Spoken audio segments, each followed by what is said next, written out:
Hi everyone, thanks for returning. Let's unravel another perplexing mystery. The case of Georgia Williams. Georgia Williams was born on September 17, 1995, in Telford, Shropshire, England. She grew up in a close and loving family with her parents, Lynette and Steve Williams, and her older sister Scarlet.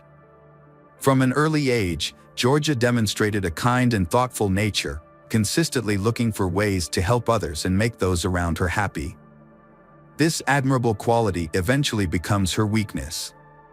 Despite being bullied in middle school, but Georgia's life improved in high school. She made a group of friends and became a well-liked and popular student.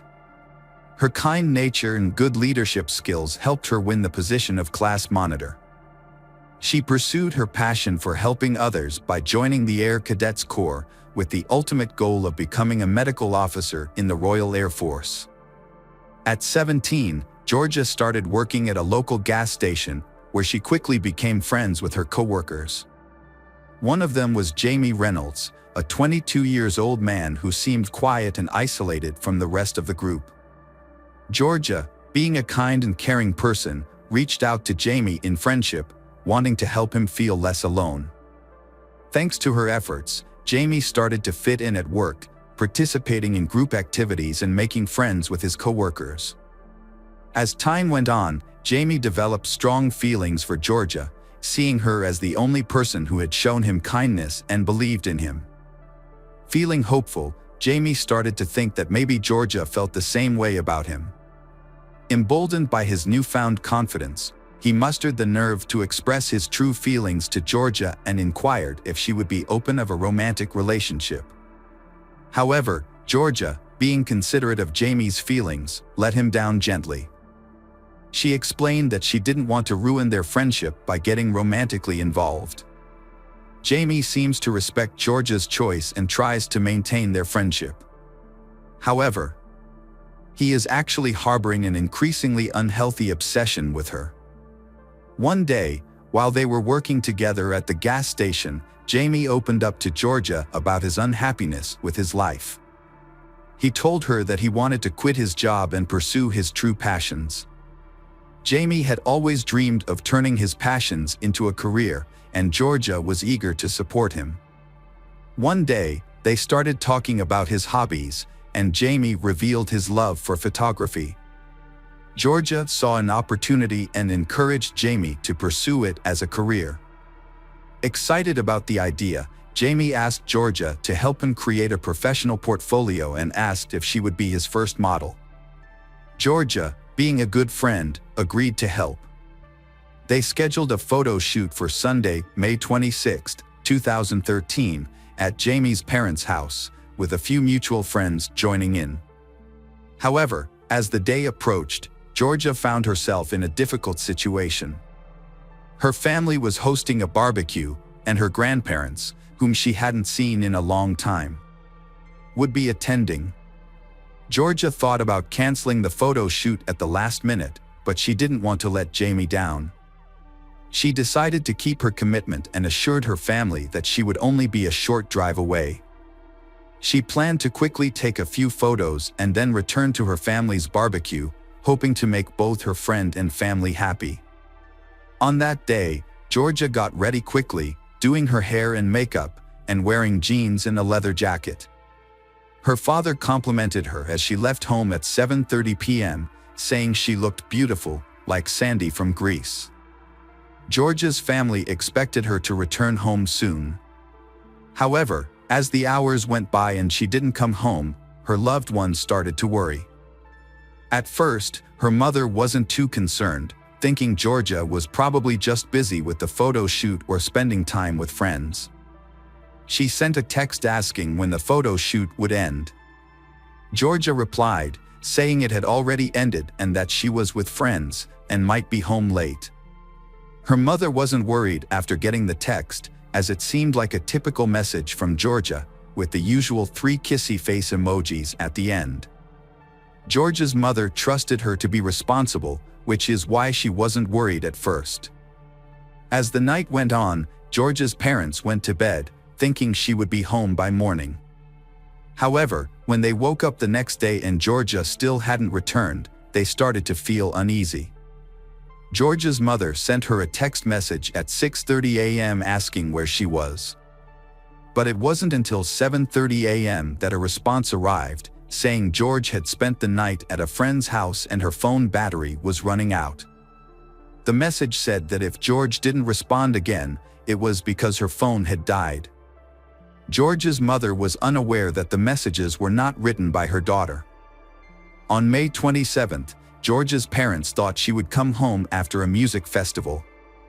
They expected her to come home the next morning because she was excited about her first driving lesson. As the night went on and George didn't come home, her parents became more and more anxious. They stayed up late waiting for her, but there was no sign of her. They contacted relatives and friends to see if anyone had heard from George, but no one had seen or heard from her in days.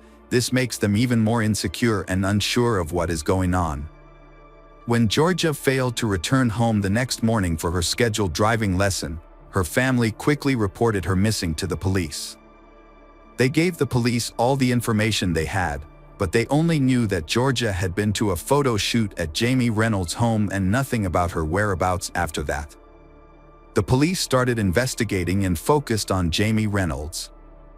What they found out about him was alarming and raised concerns for Georgia's safety. It turns out that in 2008, Jamie got into trouble with the law for assaulting and attempting to strangle a teenager.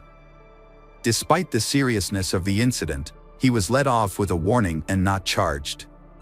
When the police discovered this, they suspected Jamie even more and considered him the main suspect in Georgia's disappearance.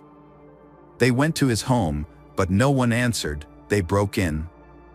They searched the premises but couldn't find Jamie, so prompting a large-scale manhunt to track him down. After conducting a thorough investigation at the petrol station, it was clear that none of Jamie and Georgia's coworkers had seen them. Their absence from work was unusual and raised concerns, as it was out of character for both of them.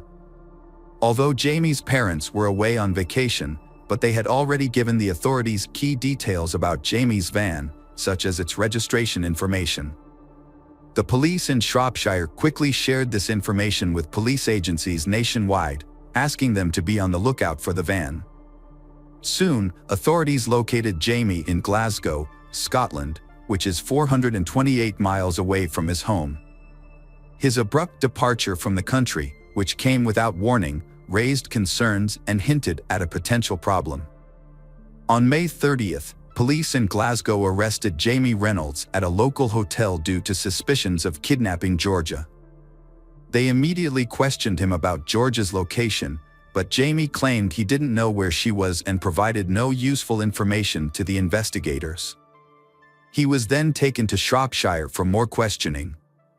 Meanwhile, Georgia's family and friends waited nervously for news, but what they heard about the investigation was deeply upsetting. The lack of progress was crushing, making their pain even worse. With Jamie in custody as the main suspect, the police searched his home for evidence. During the search, they found a camera with an SD card, but their hopes of finding important clues were crushed when they discovered that all the files had been deleted. The camera was sent to the police station for forensic analysis, where experts worked to recover the deleted files. Eventually, they managed to retrieve the data, revealed a shocking secret to the investigation. Among the recovered files are several images taken on the day Georgia went missing, providing a haunting look at she's final moments. The initial photos showed Georgia in normal poses at the start of the photo shoot, confirming she was at Jamie's residence that day. Although she appeared content and cooperative, it was clear Georgia had no idea about Jamie's sinister intentions. Sadly, she unintentionally entered a hazardous situation without realizing the risks, which ultimately led to her tragic death. As authorities went through the images, the tone became increasingly dark and unsettling. Subsequent photos reveal a series of harrowing incidents, depicting a distressed Georgia stripped of her clothes, standing weakly on a red recycling bin. Her hands appear to be tied behind her back with a rope hanging ominously above her. The footage captured Jamie Reynolds' horrific act. He filmed Georgia's final moments, showing her desperate struggle for breath. He later committed heinous acts of necrophilia, violating her lifeless body in various rooms of the house. Jamie's parents' bed was where he further compounded the horror. He took hundreds of additional photos showing Georgia in degrading positions, documenting his depravity. He stripped her of her jewelry, keeping them as trophies of his horrific crime. The police conducted a thorough search of Jamie's home and found a large collection of explicit photographs and videos, including content that depicted extreme violence, sexual assault, and murder. It was discovered that Jamie was not only in possession of these materials, but also actively involved in creating content that featured violent acts. Jamie's parents were alerted to their son's disturbing interests and immediately ended their vacation to meet with authorities. They revealed that Jamie had been exposed to violent and explicit content from the age of 14. It is possible that he was exposed to such content even earlier. Although his parents tried to intervene by blocking access to certain websites, Jamie found a way to circumvent their efforts. At the age of 14, he contacted the internet provider and set up his own private Wi-Fi connection, which allowed him to continue accessing the blocked websites without his parents' knowledge. When Jamie's parents first found out he was watching these videos, they became worried and contacted the police and Child Protective Services. However, the authorities said they couldn't take any action because watching such content wasn't against the law. As the police looked into the matter further, they found a set of notebooks containing 40 separate stories written by Jamie. These stories were centered around harming, sexually assaulting, and murdering women.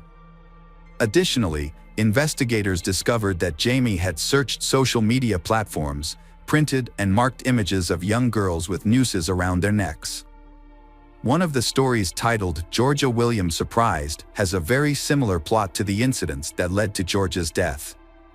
Authorities believe this narrative may have been a pre-planned scenario, intended to be carried out from the start. Jamie began writing this narrative in January and finished it just 3 weeks before the murder.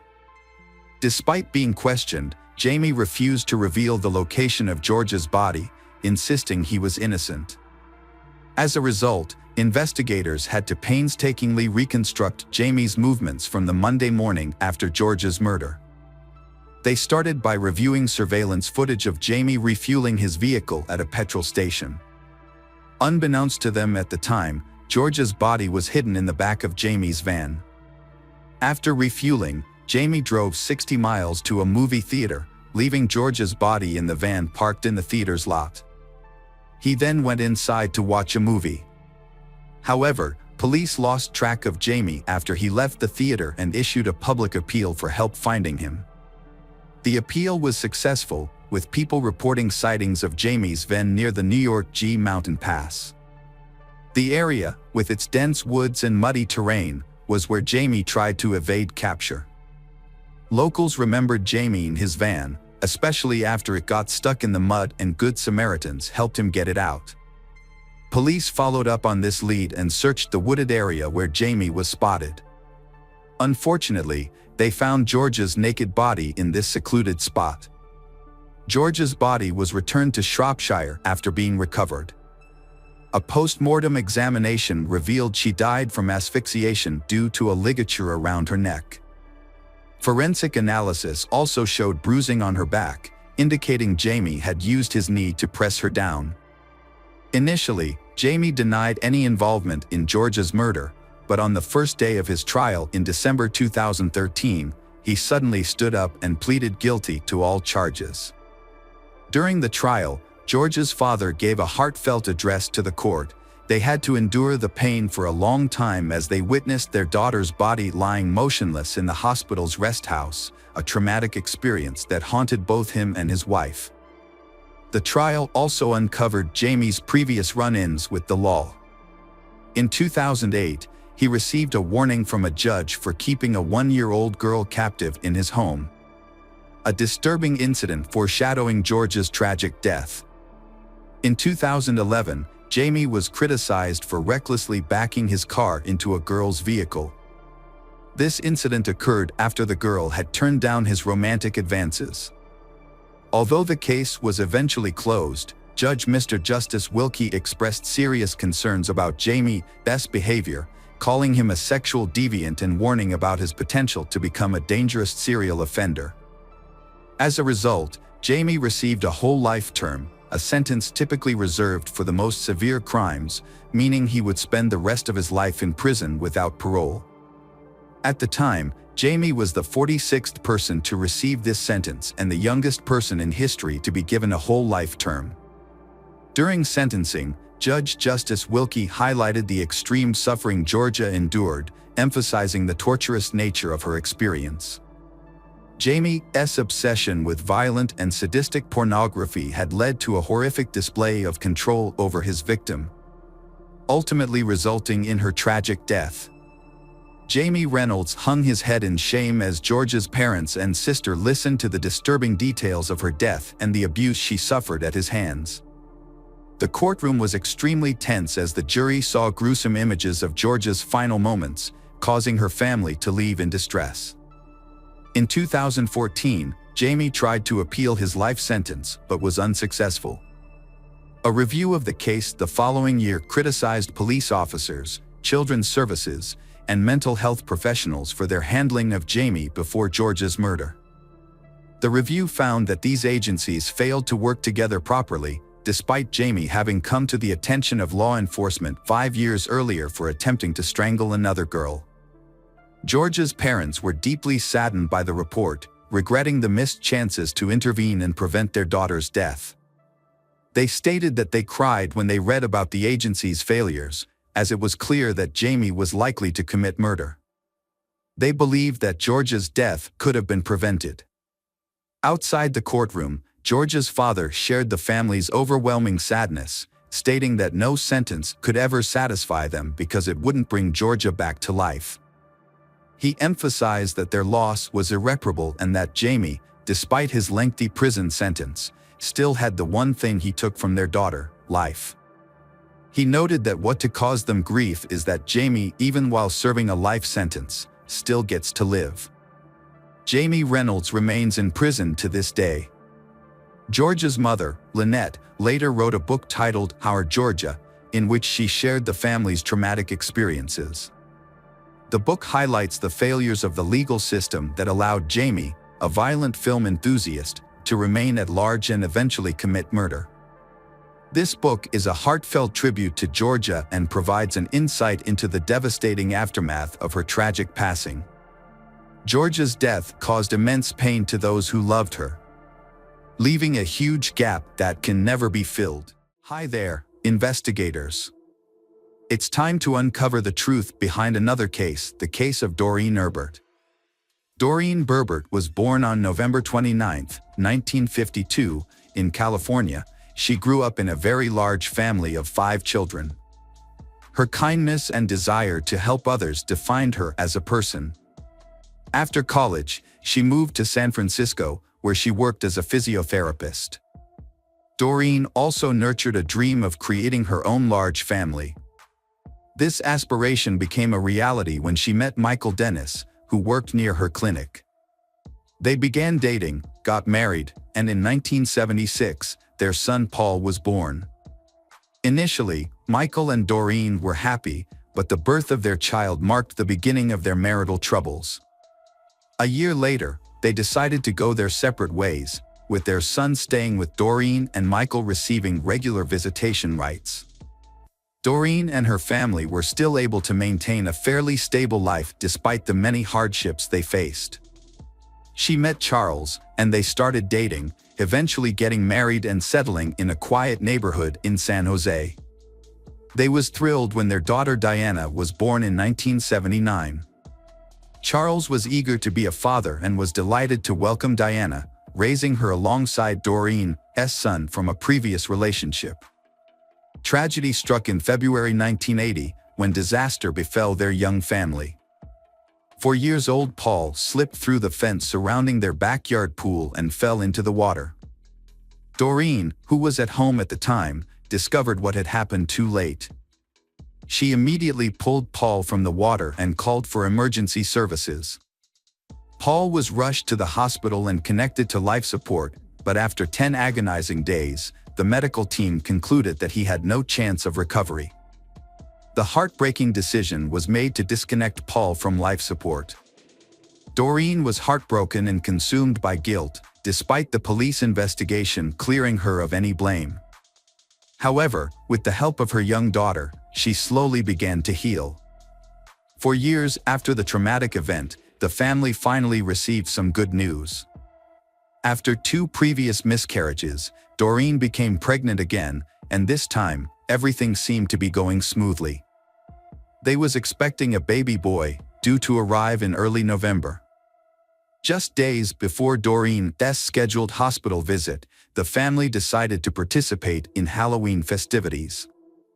On the evening of October 31st, the neighborhood was filled with decorated homes, children trick-or-treating, and parents handing out candy. Diana, now 4 years old, was excited to join in and her parents agreed. Although Doreen was 9 months pregnant, she accompanied her daughter on the trick-or-treating adventure, while Charles stayed home to hand out candy to other children.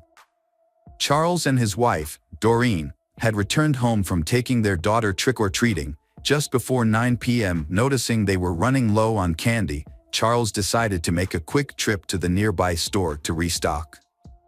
At around 8:50 p.m., he left the house, leaving his wife and daughter behind. 15 minutes later, he returned home to find the front door slightly ajar, which seemed suspicious.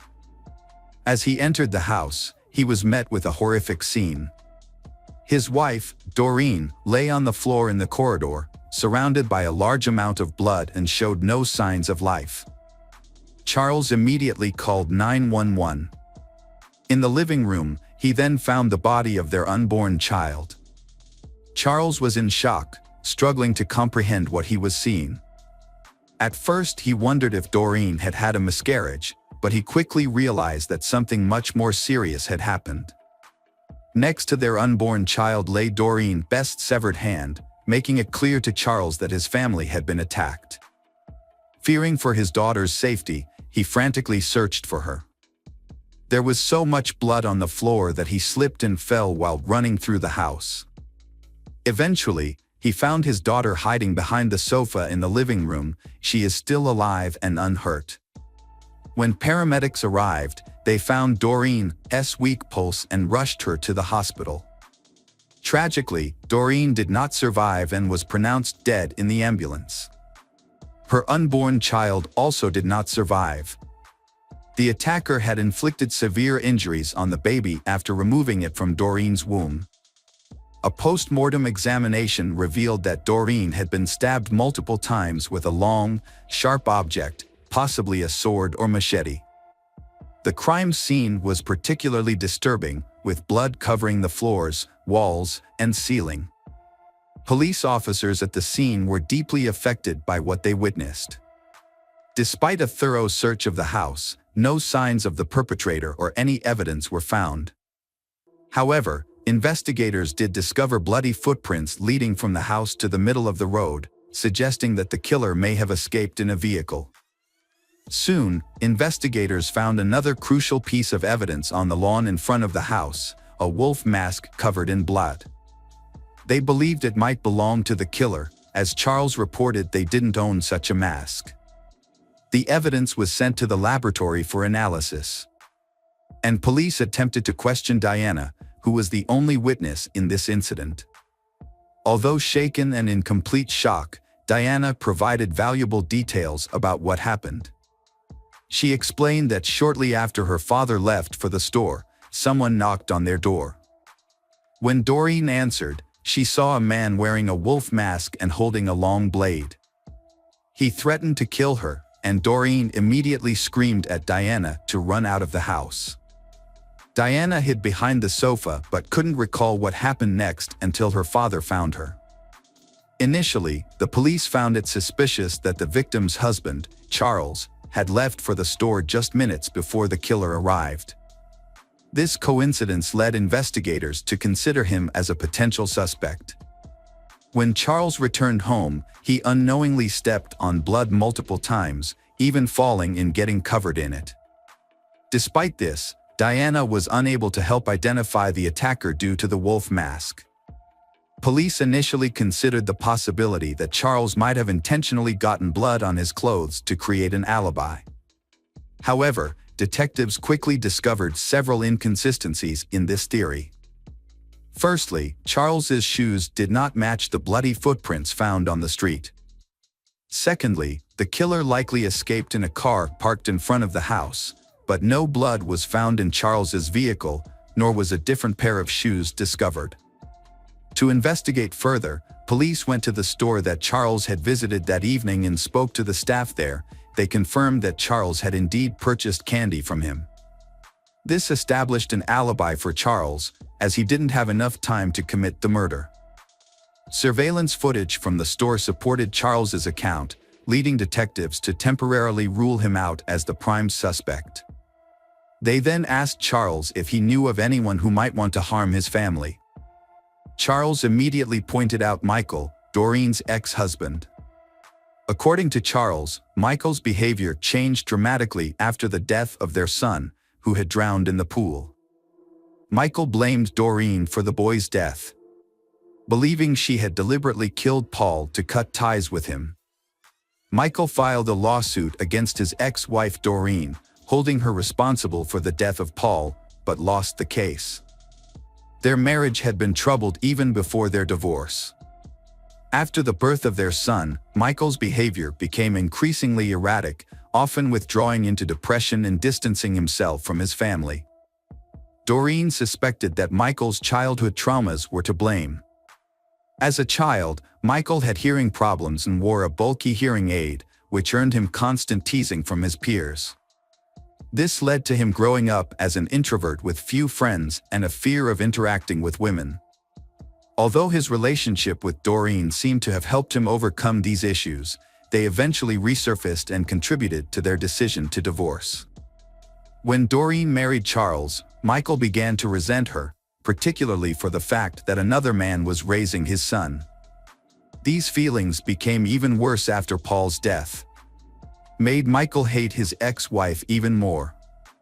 Michael has also been unemployed for a long time, which had a significant impact on him.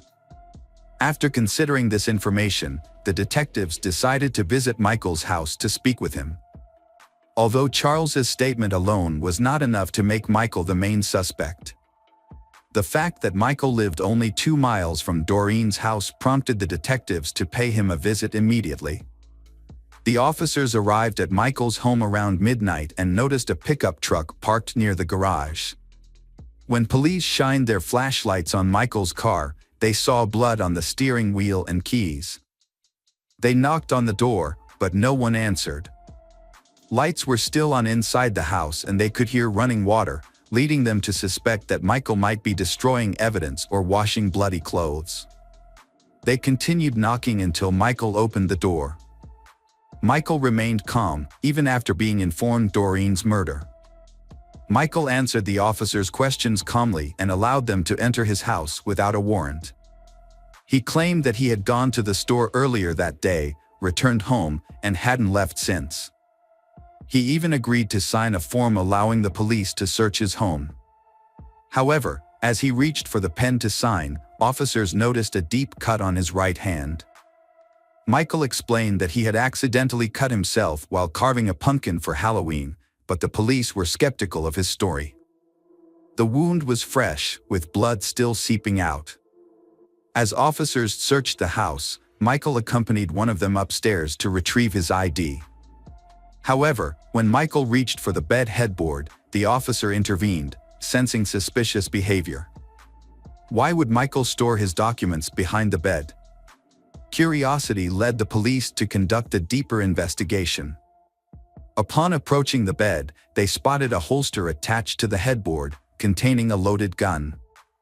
The officer confiscated the weapon and escorted Michael downstairs to the other officers. Meanwhile, the officers discovered a trail of blood droplets leading from the house to the garage. and they found a washing machine and a pile of clothes with bloodstains. This evidence is enough to arrest Michael. A thorough search of the house by detectives and forensic experts followed, seeking evidence that might link Michael to the murder. Although the blood analysis would take a few days, the police made some disturbing discoveries. They found an empty box for an 18-inch machete. Medical experts confirmed that the wounds from this knife matched the actual wounds found on Doreen's body. During the investigation, police found 2 makeshift coffins in Michael's house, leading them to believe that he was planning to harm his ex-wife, Doreen, and her husband. The presence of medical body bags at his home was also suspicious. As detectives pieced together the evidence, they went to a judge to request a warrant for Michael's arrest. However, due to a lack of concrete evidence, they were initially only able to hold him for a limited time. When the judge refused to issue an arrest warrant, citing insufficient circumstantial evidence to convict Michael, he was released from prison. But detectives eventually got vital information from the autopsy results. Experts discovered that the crime scene had blood from 2 individuals. One blood type was identified as Doreen's, and the other was Michael's. This evidence suggested that Michael had likely injured himself while attacking Doreen. With this new evidence, the judge quickly issued a warrant for Michael's arrest, charged him with the murder of Doreen and her unborn child. In addition, detectives discovered that Michael owned a wolf mask identical to the one found near Doreen's house the previous Halloween. Further inquiry revealed that Michael had worn the mask to a party, and a photograph of him wearing it was even obtained by police. To validate this, detectives searched Michael's home and found the same clothing he wore in the photo. To search for new clues to the case, the police interviewed Doreen's neighbors about the incidents that happened that night. Several children who were trick-or-treating reported seeing a man wearing a wolf mask standing across from Doreen's house, eyeing it intensely. This sighting occurred around 7 p.m., a full 2 hours before the murder. Michael's trial commenced in July 1988, 4 years after the crime. He initially pleaded guilty but later changed his plea to not guilty by reason of insanity. A psychologist evaluated Michael and diagnosed him with severe mental health issues. Michael claimed that the horror of Halloween was too much to bear, as the sight of children trick-or-treating reminded him of his own loss and triggered a mental breakdown. He alleged that this breakdown led him to visit Doreen's house armed with a machete on the evening of the murder. When Doreen opened the door, Michael revealed his true identity as the man behind the mask and made a shocking statement: she killed their son. Recognizing the man as Michael, Doreen quickly screamed for her daughter to run and Michael immediately attacked her. Michael claimed he was unaware that Doreen was pregnant at the time of the attack, but this assertion was met with skepticism. Doreen was visibly pregnant, standing at 4 feet 1 inches tall, and her friends found it hard to believe that Michael wouldn't have noticed, especially given her prominent belly. In fact, her friends joked that her pregnancy had made her almost as wide as she was tall. The prosecution argued that Michael was fully aware of his actions and had planned the crime in advance, a claim supported by evidence from the investigation. Detectives discovered that Michael had previously shared his desire to kill his ex-wife and her husband with friends, and had even discussed disposing of their bodies in the bay. The presence of 2 coffins and body bags in his home suggested that he was serious about carrying out this plan, and the prosecution argued that he had adjusted his intentions for some reason to target Doreen instead. Michael may have panicked or feared being caught, prompting him to leave the house quickly. During the trial, Doreen's 9-year-old daughter, Diana, testified about what she witnessed. Charles had wanted to spare his daughter the traumatic experience, but she was the only witness to the crime. The trial lasted a year, ultimately resulting in Michael's conviction for the murders of Doreen and her unborn child. Michael was sentenced to death, but a moratorium on the death penalty in California delayed his execution. As a result, Michael remains in prison, and his sentence will be carried out. Years later, Diana revealed that the murder had such a profound effect on her, and she could never forget the horror she witnessed. Ultimately, Diana decides to forgive Michael and try to move past the past to focus on the future. Hello friends, welcome to our channel. Today we're going to take a look at another horrible case with you, the case of Banaz Mahmud. Banaz Mahmud was born on December 16, 1985 in Iraq. She comes from an Iraqi Kurdish family with strong religious traditions. Her parents, Mahmud Babakar Mahmud and his wife, had 6 children, 1 son, Bahman, and 5 daughters, Baza, Beel, Han, Jaban, and Banaz. They lived in a rural tribal area in Iraqi Kurdistan, adhering to traditional values, especially regarding women's roles. In 1995, when Banaz was 10 years old, her family moved to the UK. However, this change in location did not alter their deeply held religious and traditional views. Despite being in a more liberal European country, the family continued to reject modern opinion and lived within their tight-knit religious community. At 17, Banaz was forced into a marriage with a man 10 years her senior, who had recently arrived from Iraq. He did not speak English and lacked basic literacy skills.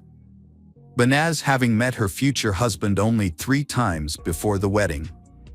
Banaz, described as a girl with brown eyes, long dark hair, and a kind smile, followed tradition and moved into her new husband's home, despite him being a stranger to her. From the start, Banaz suffered physical and emotional abuse at the hands of her husband. Despite having lived in the UK and being aware of her rights, she was trapped in a cycle of violence. She tried to leave her husband multiple times, but her family forced her to return, as it was considered a disgrace for the entire Mahmud family. With no support from her relatives, Banaz turned to the police twice, but they failed to take action, leaving her vulnerable to further abuse. In July 2005, after 2 years of marriage, Banaz finally escaped her husband's house and returned to her parents' home. After leaving her husband, Banaz felt a sense of freedom. She met Ramith Soleimani, and they fell deeply in love. However, they had to keep their relationship a secret. They would only communicate twice a day, exchanging messages in the morning and evening. Ramith was unlike the men surrounding Banaz, as he was calm, wise, and courteous. He treated she with great respect and kindness, instantly winning her heart. Before long, they began envisioning a future together, discussing wedding plans and a happy family life. They even chose names for their potential children. These joyful dreams brought Banaz happiness and gave her the strength to cope with the hatred and aggression from her family. In early October 2005, Banaz was walking down the street when she noticed a car following her. She recognized the people inside as Kurdish migrants sent by her father. Knowing her family's history, Banaz became terrified for her safety. On October 10, 2005, Banaz visited the police station again. During a 2-hour conversation, she shared detailed information about her life with her husband, including the physical abuse she suffered, her family's resentment, and the recent surveillance. She told the police that her husband had repeatedly beaten her, and during one incident, he nearly knocked out her tooth because she dared to call him by his first name in public. Banaz had previously informed the police that she feared for her life, but her concerns were ignored. The police failed to investigate her claims, neglecting to interview her family and husband to verify the accuracy of the information. She was told to contact them again if she felt threatened. Banaz and her boyfriend, Ramith, secretly met for about 2 months without being detected. However, in early December 2005, they were spotted by members of her family near a London subway station. This information was immediately reported to her father. That evening, her male relatives gathered at the family home, where they discussed her actions and deemed them unacceptable. Her uncle, Ari Mahmud, declared that Banaz should be killed to restore the family's honor. Banaz overheard this conversation. Following this, Banaz went to the police again and explained that she had been under surveillance for months. She also told them that her family intended to kill her. She provided a list of 5 family members who were involved in the plot, but the police did not take her seriously. A serious mistake was made, which led to Benaz's disappearance. To uncover her fate, investigators must untangle a complicated network of lies, violence, and disregard for the truth. 2 weeks later, Benaz's father deceives her into visiting a relative's house, promising to discuss her divorce. Upon arrival, he forces her to drink brandy and leaves her alone in a room with the TV on. As she turns around, she sees her father putting on rubber gloves and reaching for a rope. Realizing her life is in danger, Benaz rushes to the front door, but it's locked. To escape, she breaks a window, cutting her hands on the shards. Benaz manages to reach a nearby cafe, where she collapses. Paramedics arrive and take her to the hospital, where the police are called. When Benaz regains consciousness, she contacts Rameth and asks him to come. After being discharged from the hospital, Benaz moves in with Rameth Soleimani. They celebrate the start of 2006 together and are happy. However, by mid-January, the Mahmoud family begins to pressure Benaz to return home, supposedly to mend their relationship and discuss her marriage to Rameth. Benaz trusted her parents and agreed to return to her father's house, believing her mother would protect her if her father became violent. To be safe, Benaz went to the police station again and gave a full statement, including the names of people she thought might harm her. Despite her fears, she returned to her family home. On January 22, 2006, Rameth was attacked by 3 men in the street who tried to force him into a car. He managed to fight back and reported the incident to the police. 2 days later, Rameth and Benaz were due to give a statement at the police station, but Benaz failed to appear. Rameth attempted to reach Benaz Mahmoud, but lost contact with her after she vanished upon returning to her family's residence. Rameth, who had been in constant touch with Benaz, grew increasingly worried and filed a missing persons report with the police. After numerous appeals, the police finally took action. The disappearance of Benaz Mahmoud sparked an investigation led by the Homicide and Serious Crime Directorate, with Chief Inspector Caroline Good at the helm.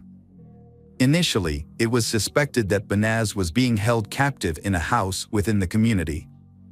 To locate her, Inspector Good organized an extensive search linked to the Mahmoud family. Benaz's father, uncle, and ex-husband were brought in for questioning as suspects.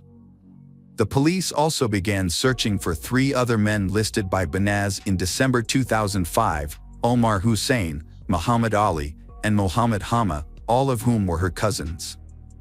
However, when the police searched the neighborhood and tried to question her family members, and the family refused to cooperate with the investigation into her disappearance.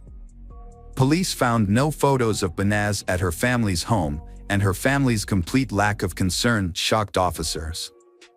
Caroline Good then focused on 30 individuals, all of whom were arrested and questioned. During the investigation, over 20 vehicles and 300 cell phones were seized from those involved. Every person questioned attempted to hinder the investigation, providing conflicting accounts of Benaz's whereabouts. Some claimed to have seen her after she went missing, while others, including her mother, refused to cooperate with the police. Some even suggested she was in hiding. Realizing that no one would cooperate voluntarily, Caroline Good obtained permission to bug the cells of those arrested. At that point, Benaz's father, her uncle, and Mohammed Hama remained in police custody. 2 other men under investigation had managed to escape to Iraq. The detectives were horrified when they received the initial wiretap results. Not only did the 3 arrested men show no remorse, but they also took pleasure in recounting the details of Benaz's death. Their conversations revealed that on January 23, the Mahmoud family intentionally left their home, allowing Omar Hussein and Hama to enter.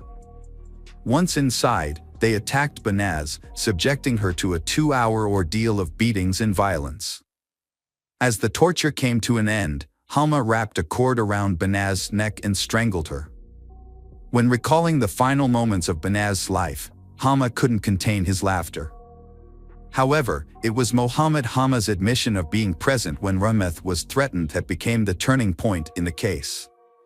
While Halma was being held in a cell awaiting trial, his phone conversations were secretly recorded. Caroline Good listened to these recordings with growing horror as the suspect proudly described the gruesome details of the murder. In the recordings, Halma provided a detailed account of what they did to Banaz. Despite being terrified and vomiting, Banaz remained silent. Halma then wrapped the rope around her neck 3 times, pulling it so tight that it dug into her skin. As he continued to speak with excitement, he placed his feet on her back and pulled and tugged on the rope. Banaz clung to life until her last breath. It took the perpetrators over 30 minutes to kill Banaz.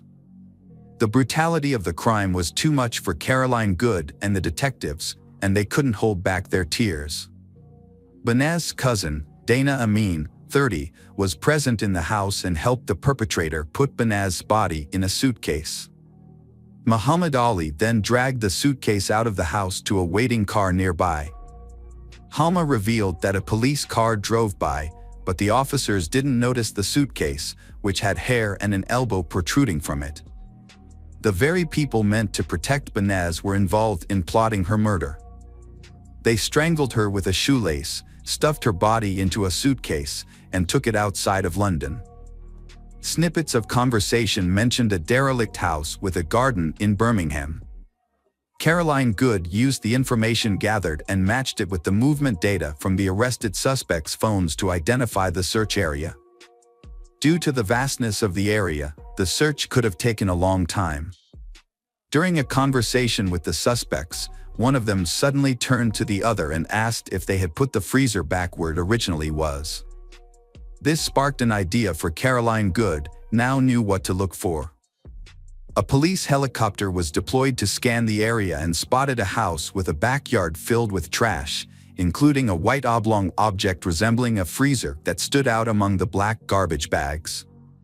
Upon closer inspection of the suspicious house, the officers' suspicions were confirmed. The police officers began digging, but as the hole reached shoulder depth, they were on the verge of giving up, all except Caroline Good. She recalled the words of Mohammed Halma, who had boasted to relatives that he had buried the victim so deep that she would only be found with the help of an informant. Caroline Good convinced the team to extend the search for another day. On the evening of April 28, 2006, their persistence paid off, and the suitcase was finally found. Unfortunately, Banaz's remains were in extremely poor condition, making it necessary to rely on dental records and DNA samples for identification. Her body was discovered folded into a fetal position, hidden in a suitcase and buried beneath a freezer in the garden of a Birmingham house. On May 1, 2006, the suspects were formally charged with the crime. However, they displayed no remorse, convinced that their actions were justified. Mohammed Halma even claimed that the case would not go to trial, as he believed he was simply carrying out an act of retaliation. Meanwhile, Caroline Good faced renewed opposition from the Kurdish diaspora community. Following the discovery of Banaz's remains, numerous individuals came forward to provide alibis for the suspects, claiming that they were in public on the day of the alleged and therefore could not have committed the crime. Approximately 50 individuals were involved or connected to Banaz's death in various capacities. Reflecting on the events, Caroline Good recalled feeling intense anger, disgust, and contempt for the men involved. She noted that 50 men had participated in the murder of one woman, and they took pride in their actions, which they saw as a demonstration of their masculinity. In March 2007, the trial against Mahmoud Babakar Mahmoud, Ari Mahmoud, and Mohammed Halma began at London Central Criminal Court. Prosecutor Victor Temple described the crime as a cold-blooded and heartless execution that was orchestrated by the victim's father and uncle. In June 2007, a jury delivered finding all 3 defendants guilty of the charges and ineligible for leniency. The The sentences handed down were severe. The father received a life sentence with a minimum of 20 years, the uncle was given life with a 23-year minimum, and cousin Mohammed Hama also received a life sentence with a minimum term of 17 years. Judge Brian Barker was scathing in his delivery of the verdict, stating, "You decided that your so-called family honor needed to be restored, which meant she had to die and her memory erased. This is a heinous and heartless crime. What kind of honor is it when a father prioritizes his social status over the life of his own child?" A mere 4 months after the trio's conviction, London police were informed that Muhammad Ali had been arrested in Iraq for a crime committed against a young boy. Muhammad Ali had taken his own life. Omar Hussein, the last of the 5 perpetrators, had been hiding in rural Iraq, attempting to avoid public detection. However, in December 2009, he was shot in the leg during an altercation with one of his brothers and required medical attention. Upon arriving at the hospital, police were notified and subsequently arrested him. Initially, Omar Hussein denied being in London in 2005, thereby claiming innocence in Banaz's death. But UK Social Security records revealed that he had been receiving refugee benefits during that time, contradicting his statement. The court ultimately sentenced him to life imprisonment with a minimum term of 21 years. Dana Amin was given an 8 years prison sentence for his role in disposing of Banaz Mahmoud's body and hindering the investigation. A recorded interview with Banaz at a police station implicated her family in the crime. Banaz had previously handed in a letter to a police station in South London, naming individuals who threatened to kill her and her boyfriend Rameth. The individuals named in the letter were from Banaz's family and the wider Iraqi Kurdish community. They were angry about her decision to divorce her husband, who treated her poorly.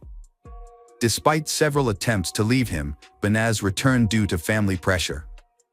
The police failed to respond properly to Banaz's situation, which ultimately resulted in her death.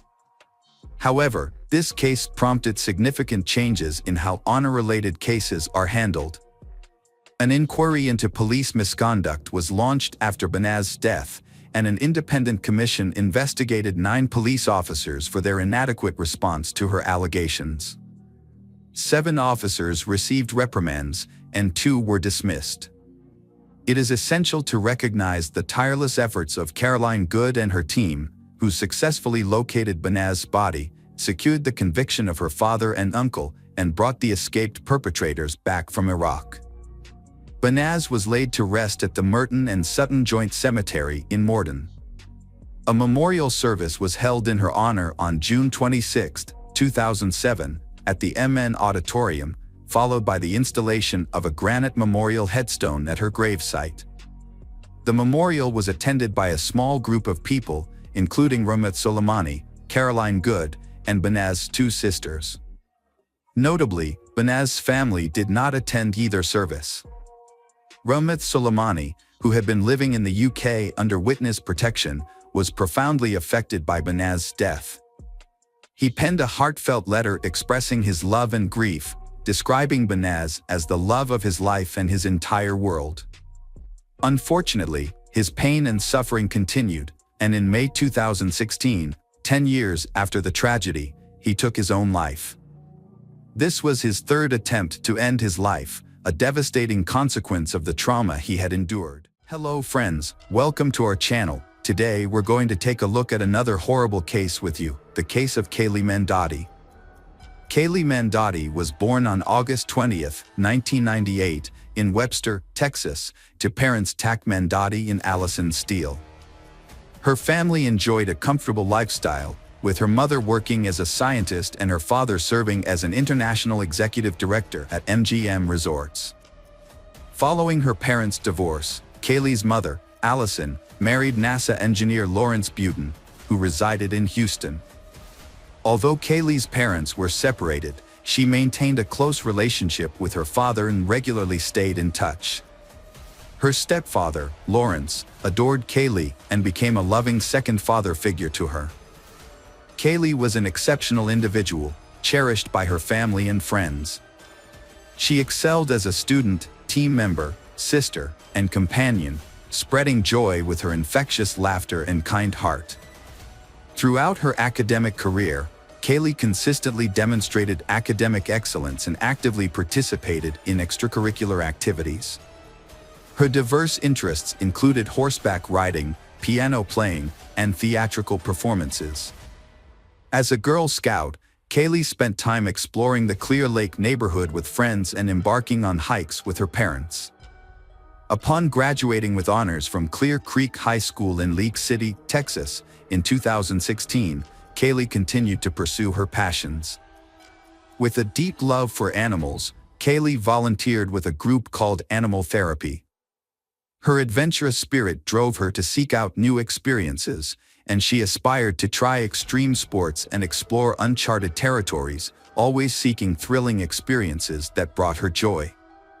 At 19, Kaylee was a sophomore at Trinity University in San Antonio, studying communications. She was popular, with many friends, and led the cheerleading squad for the football team. Her beauty and charisma drew many admirers. During a football game, she met 22-year-old Mark Howerton, a tall, athletic professional baseball player.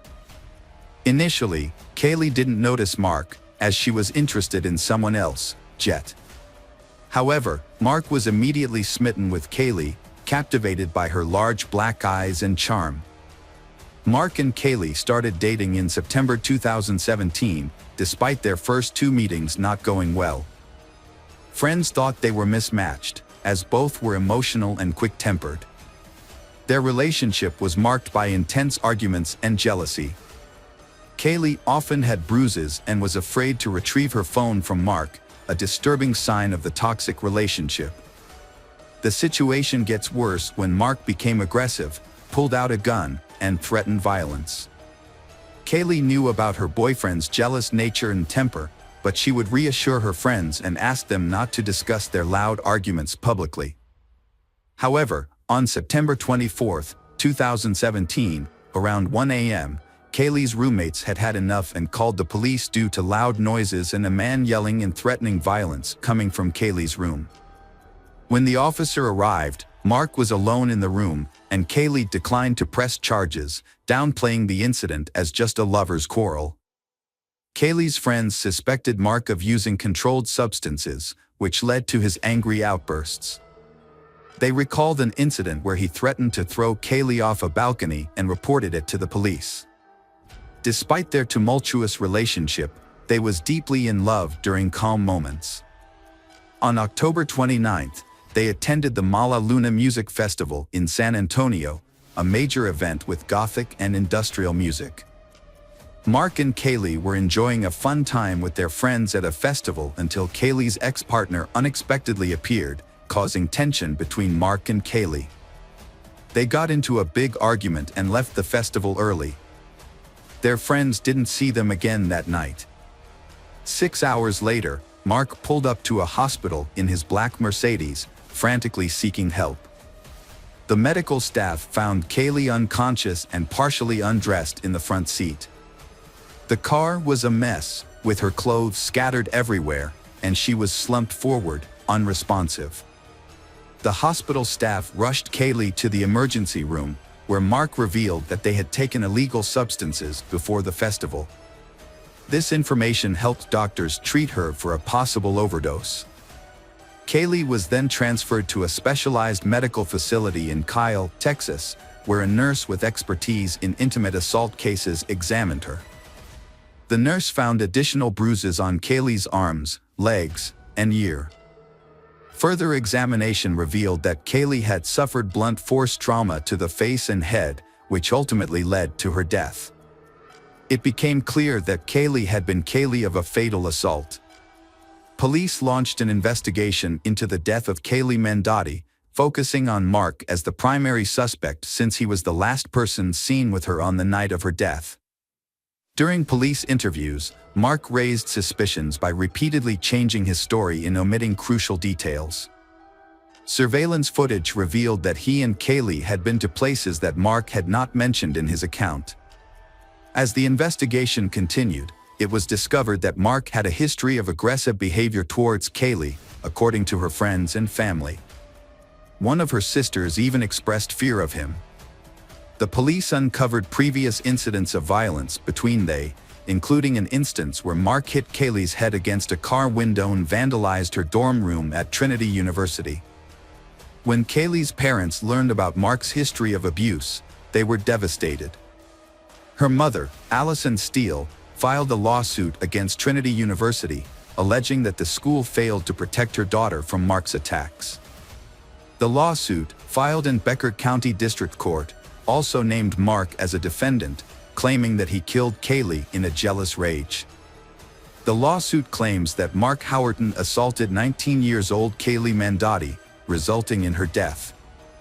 It also alleges that Trinity University staff, administrators, and campus police were aware of Howerton's violent behavior and threats to harm Kaylee, including physical harm and breaking her face. Despite this knowledge, the university failed to take action to protect Kaylee in the weeks leading up to her death. A Trinity University spokesperson declined to comment on the lawsuit, citing the ongoing legal process. The lawsuit states that the university's inaction, despite numerous reports of harassment, intimidation, domestic violence, and gender discrimination, led to Kaylee's tragic death. The lawsuit argues that if Trinity University had intervened as it should have, Kaylee's death could have been prevented. The university failed to follow its own policy on investigating and responding to potential cases of relationship violence and harassment. After an incident in his dorm room, Mark was banned from campus for a year due to a criminal trespass order. Despite this, he continued to violate the order. Furthermore, detectives uncovered numerous accounts of Mark's violent behavior towards Kaylee during their relationship. One of Kaylee's sisters reported that Mark threatened to throw Kaylee off a balcony during an argument. Another sister claimed that Mark threatened to shoot some of Kaylee's ex-boyfriend's brothers with a gun. Based on these allegations, the police issued a warrant for Mark's arrest in February 2018. He turned himself in to the authorities. Following the discovery of Kaylee's disarrayed room at the university, Mark faced multiple charges, including criminal acts, intimate violence, and abduction. However, he pleaded not guilty to all charges. The first trial regarding Kaylee's death began in December 2019. Prosecutors argued that Mark, known for his volatile temperament, fatally assaulted Kaylee in a fit of rage. They claimed that he drove her around for nearly 6 hours before taking her to the hospital. In his defense, Mark's lawyers suggested that Kaylee's death could be attributed to various factors, including the presence of banned substances in her system, which may have caused a spike in blood pressure or head trauma during intimate activity. Kaylee's mother described the injuries on her daughter's body as severe, comparable to those from a plane crash. The injuries were indeed extensive, as evident from photos shown to the Bayhart County jurors. The images depict Kaylee, a sophomore at Trinity University from San Antonio, Texas, with severe bruises, red marks and scratches all over her body, from head to toe. Both her eyelids were swollen and bruised. Only her back and the back of her legs showed no signs of injury. Dr. Susanna Dana, the forensic pathologist who conducted Kaylee Mandotti's autopsy, took graphics and photographs that revealed a subdural hematoma on the right side of Kaylee's brain. This type of injury is typically associated with traumatic brain damage. Kaylee's father, Tilak Kaylee, became emotional after seeing 2 photos of his daughter in the ICU, where she lay in a vegetative state, surrounded by numerous tubes, with her face barely visible. Dr. Susanna Dana testified about the severe head and facial injuries she found on Kaylee. These injuries included a dent in her skull, eye trauma, and extensive bruising on her jaws, mouth, gums, lips, and cheeks. There were also hemorrhages in both eyes. Dr. Dana concluded that Kaylee's death was caused by head and facial trauma from a blunt object. However, Dr. William Anderson disagreed with this conclusion after reviewing the autopsy results. He pointed out that there were no fractures in the eye sockets, nose, or face, which suggested that Kaylee was not attacked from the front. Instead, Dr. Anderson believed that Kaylee's injuries were more consistent with a fall and subsequent medical treatment. Defense attorney John Hunter presented an alternative explanation, arguing that the prosecution lacked sufficient evidence to determine what happened to Kaylee Mandotti the night of the incident, making it impossible to prove Mark Howerton's involvement. During the trial, Hunter frequently highlighted Kaylee's history of drug use, including her treatment for substance dependence at a hospital. Professor Jason Wallach from the University of Sciences in Philadelphia testified that Kaylee had a high level of MDMA, ecstasy, or Molly, in her blood when her boyfriend took her to the hospital on October 29, 2017. The presence of this substance can turn a minor head injury fatal. Hunter stated that MDMA affects people differently, causing increased body temperature or electrolyte imbalances that can lead to loss of consciousness. Mark Howerton told investigators that he and Kaylee had an argument and engaged in consensual rough intimacy before she lost consciousness, but the origin and timing of her bruises remained unexplained. In December 2019, Allison believed Mark Howerton would be found responsible for her daughter's death. However, the trial ended in a mistrial due to the jury's inability to reach a verdict. Mark's defense claimed Kaylee's injuries were caused by hospital staff, leading to the hung jury in the 144th District Court, presided over by Judge Raymond Angeline. Because the jury was unable to reach a verdict, the case was dismissed, and Mark was acquitted of the charges in the first trial, leaving the case unresolved. District Attorney Joe Gonzalez, who had been handling the case from the beginning, expressed disappointment with the outcome and stated that he would review the case again. During this time, Kaylee's parents, Allison and Lawrence, began their own investigation. They gathered evidence and autopsy reports from the police and focused on a small, round bruise near their daughter's ear. They speculated that Mark might have hit her head against the car window, causing her to hit the door lock and get bruised. They hoped this new information would establish Mark's guilt. Lawrence found a similar Mercedes to Mark's and recreated the incident with photos. With the Texas Rangers' help, Lawrence got records and affidavits for an arrest warrant for assault and mischief. The records provided a detailed timeline of events leading up to Kaylee's death and evidence found during the investigation.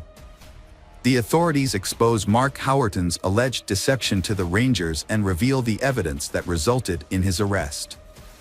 Prosecutors described Howerton as a controlling boyfriend who constantly called Kaylee Mandotti, took away her phone, and isolated her from friends. 2 weeks before Kaylee's death, Howerton physically assaulted her, pushing her against a brick wall and trashing her dorm room.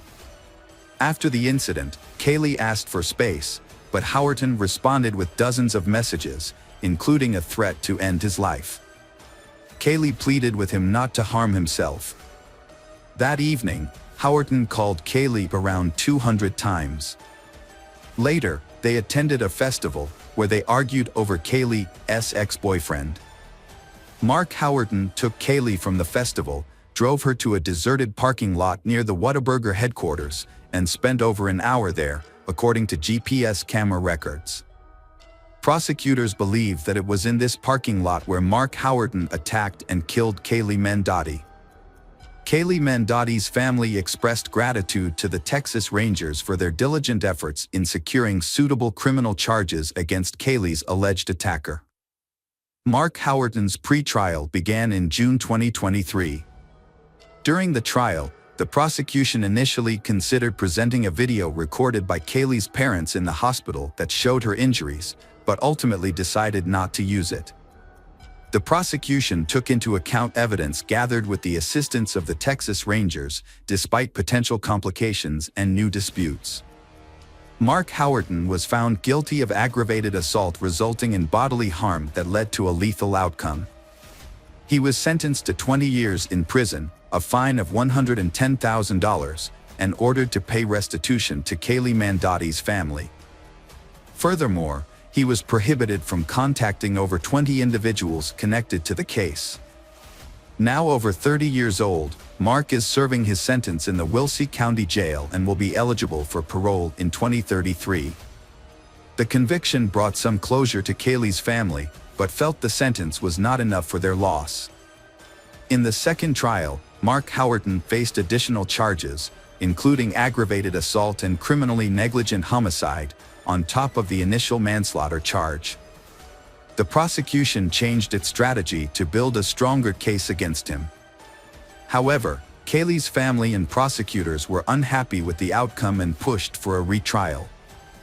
Kaylee Mandotti's tragic story shows the devastating effects of violence on a young life and her family's struggle for justice. Kaylee's story is a powerful reminder of the consequences of violence against young people with promising futures. Despite the conviction, her family believes the verdict does not bring justice for their daughter. In 2021, Allison filed a civil lawsuit against Trinity University, alleging negligence in protecting her daughter. She claimed the university failed to inform Kaylee's guardians about Mark Howerton's destructive behavior in her dorm room and took no action against him, allowing him continued access to her daughter.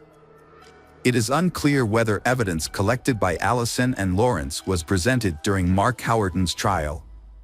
However, in 2023, he was found guilty of aggravated assault causing bodily harm, despite being acquitted of the more serious charge. Prosecutors noted that Kaylee's family was satisfied with the verdict, as it brought an end to the prolonged legal proceedings. Hello friends, welcome to our channel. Today we're going to take a look at another horrible case with you, the case of Vicki Roberts. Vicki Roberts was born in September 1984 in northwest England, where she was raised in a traditional and devoutly religious family. She was the younger of two daughters and was raised with strong Christian values. She attended a Christian school, where she also developed her musical talents and sang in the choir. Those who knew Vicki described her as a kind, friendly, and helpful person who was always willing to lend a hand. After completing high school, Vicki enrolled in university and took a part-time job at an IKEA store to support herself. It was there that she met Michael Roberts, and their initial friendship eventually blossomed into a romantic relationship. Michael was only a year older than her. Like Vicki, Michael balanced his studies with a part-time job at IKEA and made time for sports. He was also careful about his appearance and made a good impression on those around him. Vicki was initially put off by Michael's bold and outgoing personality, but she soon found herself developing strong romantic feelings for him. Michael was born in June 1983 in Warrington, Cheshire, to a family of modest means. His father was a successful chemical engineer who expected a lot from his two sons, particularly Michael, the eldest. As a result, Michael grew up with high ambitions and a strong sense of purpose. He was a diligent student and developed into a driven and accomplished individual. Michael was a social butterfly with many friends and was often the life of the party. However, he took the most pride on the love front. With his good looks, sense of humor, and charming personality, Michael was a catch. He was also intelligent and well-read, able to hold his own in conversations on a wide range of topics. Michael's parents had instilled in him the idea that he was exceptional, praising his intelligence, beauty, and potential for success. However, this upbringing may have also fostered narcissistic tendencies. Despite this, Michael felt a deep-seated need to live up to his parents' expectations and be the perfect son, driving him to strive for their approval. Michael had a series of brief relationships and frequently dated multiple people simultaneously. He was confident in his charm and enjoyed the thrill of pursuing women who seemed out of his reach. For Michael, this was a game, a challenge to be won. Vicki is one of the challenges he wants to conquer. She was a modest and unattainable woman who initially kept Michael at arm's length, refusing even casual invitations. Vicki was focused on her studies and spent her free time at church, leaving little room for dating or relationships. Michael, however, was determined to win her over. It took Michael a few months to win Vicki over, but eventually she agreed to go out with him. He had charmed her with his sweet gestures, flowers, gifts, and thoughtful surprises. He even invited her to meet his parents, who immediately took a liking to her and approved of their son's choice. Vicky was convinced that Michael was genuinely interested in her, so she gave in to his advances. He became her first serious partner, and she felt truly happy when she was with him. It seemed like fate had brought them together. Michael also appeared to be in love and ready to settle down, but their happiness was short-lived. From the outside, their relationship seemed perfect. They were both young, attractive, and full of energy and ambition, with big plans for the future.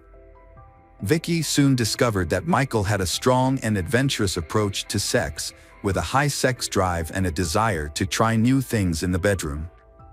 At first, Michael didn't pressure Vicky to engage in certain activities, fearing she would leave him. However, once he felt secure in their relationship, he revealed his true desires. Vicky, a modest and religious person, was shocked but deeply in love with Michael and trusted him, keeping their private life a secret. Things took a turn when Michael proposed to Vicky, and she happily accepted, believing that marriage would bring an end to his experimental behavior. However, her closest friend began to notice Vicky covering up bruises and marks under her clothes. When confronted by her friend, Vicky initially denied any wrongdoing by Michael but eventually confessed that the marks were a result of Michael's affinity for bondage, toys, and other devices during their intimate moments. Vicky confided in her friend that she and Michael had intimate relations up to 5 times a week. Michael considered himself a skilled lover, viewing intimacy as an art form and a means of self-expression. Although he would occasionally compromise when Vicky refused to participate in his more extreme and reckless experiments, he usually managed to persuade her to give in to his desires. After graduating, Vicky became pregnant unexpectedly and decided to change careers. She soon landed a job as an account manager at a logistics company. Michael also left his job at IKEA and became a sales consultant at a large electronics retailer, selling phones, laptops, and other gadgets.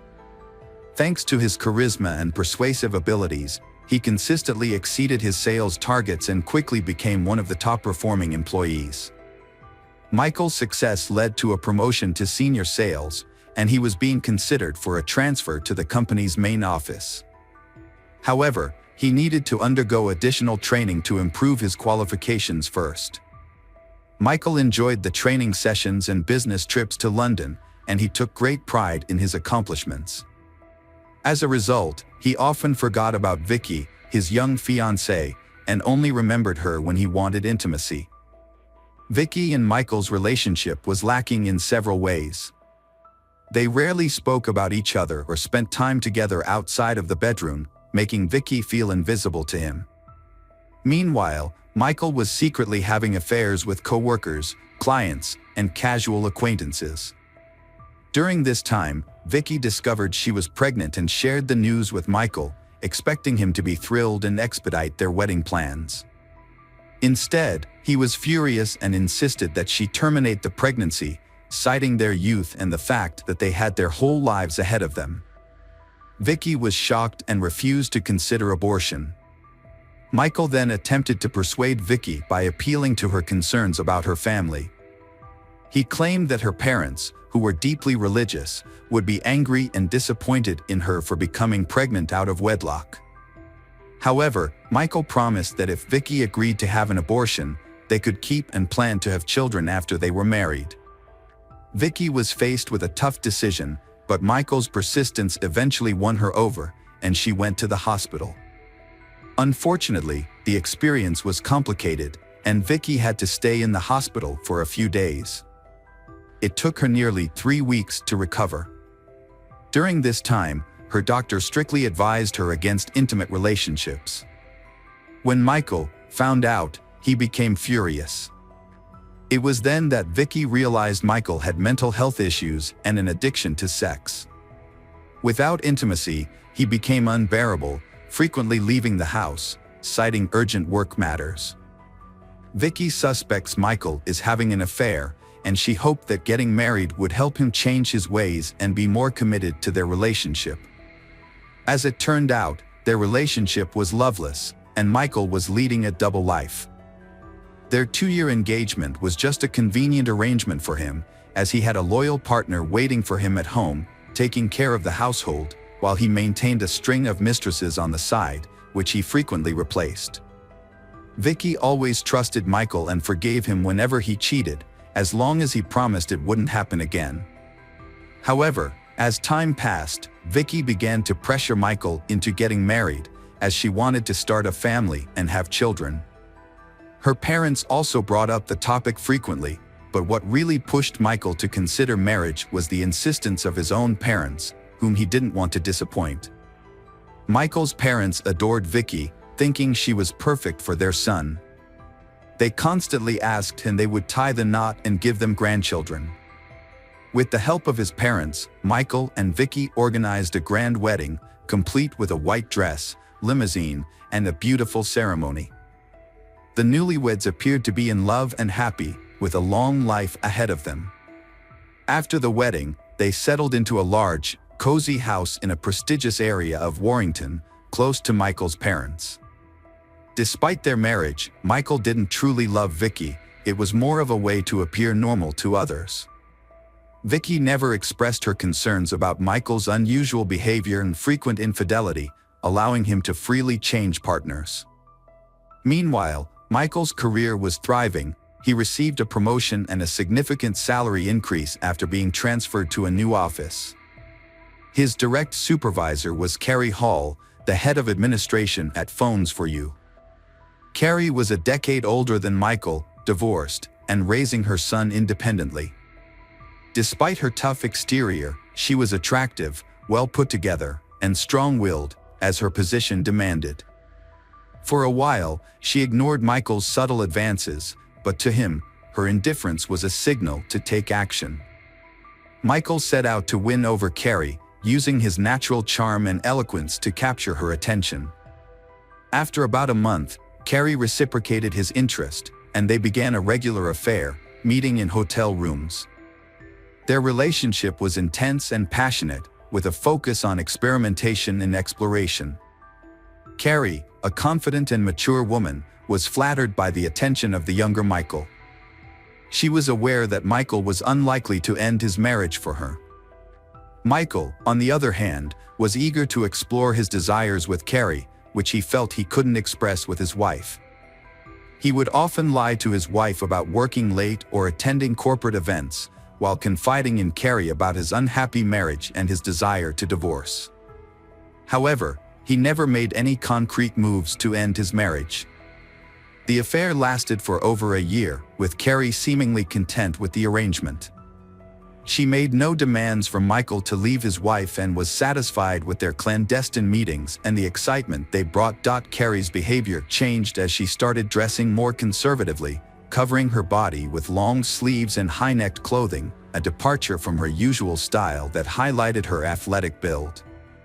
Carrie confided in her close friend about her lover Michael's extreme intimate experiments, which often crossed a line. She showed her friend the evidence, a bite mark on her chest and bruises on her neck from his intense grip. There were also marks on her wrists from the ropes he used to tie her up, giving him complete control. The friend was alarmed and urged Carrie to report the incidents to the police, but Carrie refused, explaining that the acts were consensual and Michael usually warned her about what he was going to do. However, the intensity of the experiences often got out of hand.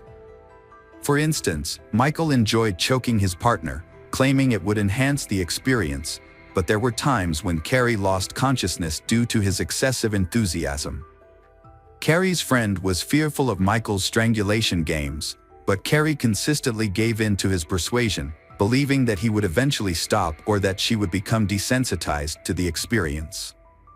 Sadly, neither Carrie nor any of Michael's mistresses made any attempt to stop his cruel and painful experiments. Vicky had suspicions about her Michael's infidelity even before they got married. She believed that her love and care could change him and make him a devoted family man. However, after the wedding, his cheating continued and even worsened. When Michael denied his infidelity, Vicky decided to investigate on her own. One night, while Michael was asleep, Vicky checked his phone and found numerous intimate conversations with other women, including Carrie. She was shocked to discover that Michael had exchanged explicit photos with some of these women. The discovery was devastating for Vicky, and she packed her bags and temporarily moved in with a friend. Vicky kept her situation a secret from her family, fearing their reaction. She was afraid that her religious relatives would pressure her to get a divorce if they found out about Michael's adultery. Despite her heartbreak, Vicky still loved Michael and didn't want to give up on their marriage. Before leaving, she wrote him a heartfelt letter, confessing her love and telling him that he was the most important person in her life. Michael's wife had finally had enough of his promiscuous and decided to leave him. Before she went, she wrote him a handwritten note explaining that she knew about his cheating and couldn't take it anymore. She left the note on the refrigerator and gave him time to think about his actions, but made it clear that she wouldn't file for divorce just yet. Despite his wife's departure, Michael didn't seem to be particularly upset or remorseful. However, he did realize that he would miss having a quiet and submissive partner who took care of the household and tolerated his behavior. He decided to try to win her back and followed her to her friend's house, bringing a large bouquet of flowers. He apologized and begged her to return, promising to be faithful from then on.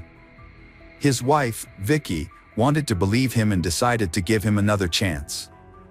For a while, Michael made an effort to be more considerate and even came home for dinner. He deleted his correspondence with his mistress, Carrie, and changed his social media password to avoid suspicion. However, Michael's good behavior didn't last long. He soon started pursuing a new female employee, Karen Wilson, who was engaged to be married. Despite her initial reluctance, Michael persisted in his pursuit of her, and they began an affair. Meanwhile, he continued to see Carrie on the side, juggling multiple relationships at once. He became infatuated with a new woman and ended his relationship with 33-year-old Carrie Hall after 2 months, as he had grown tired of her.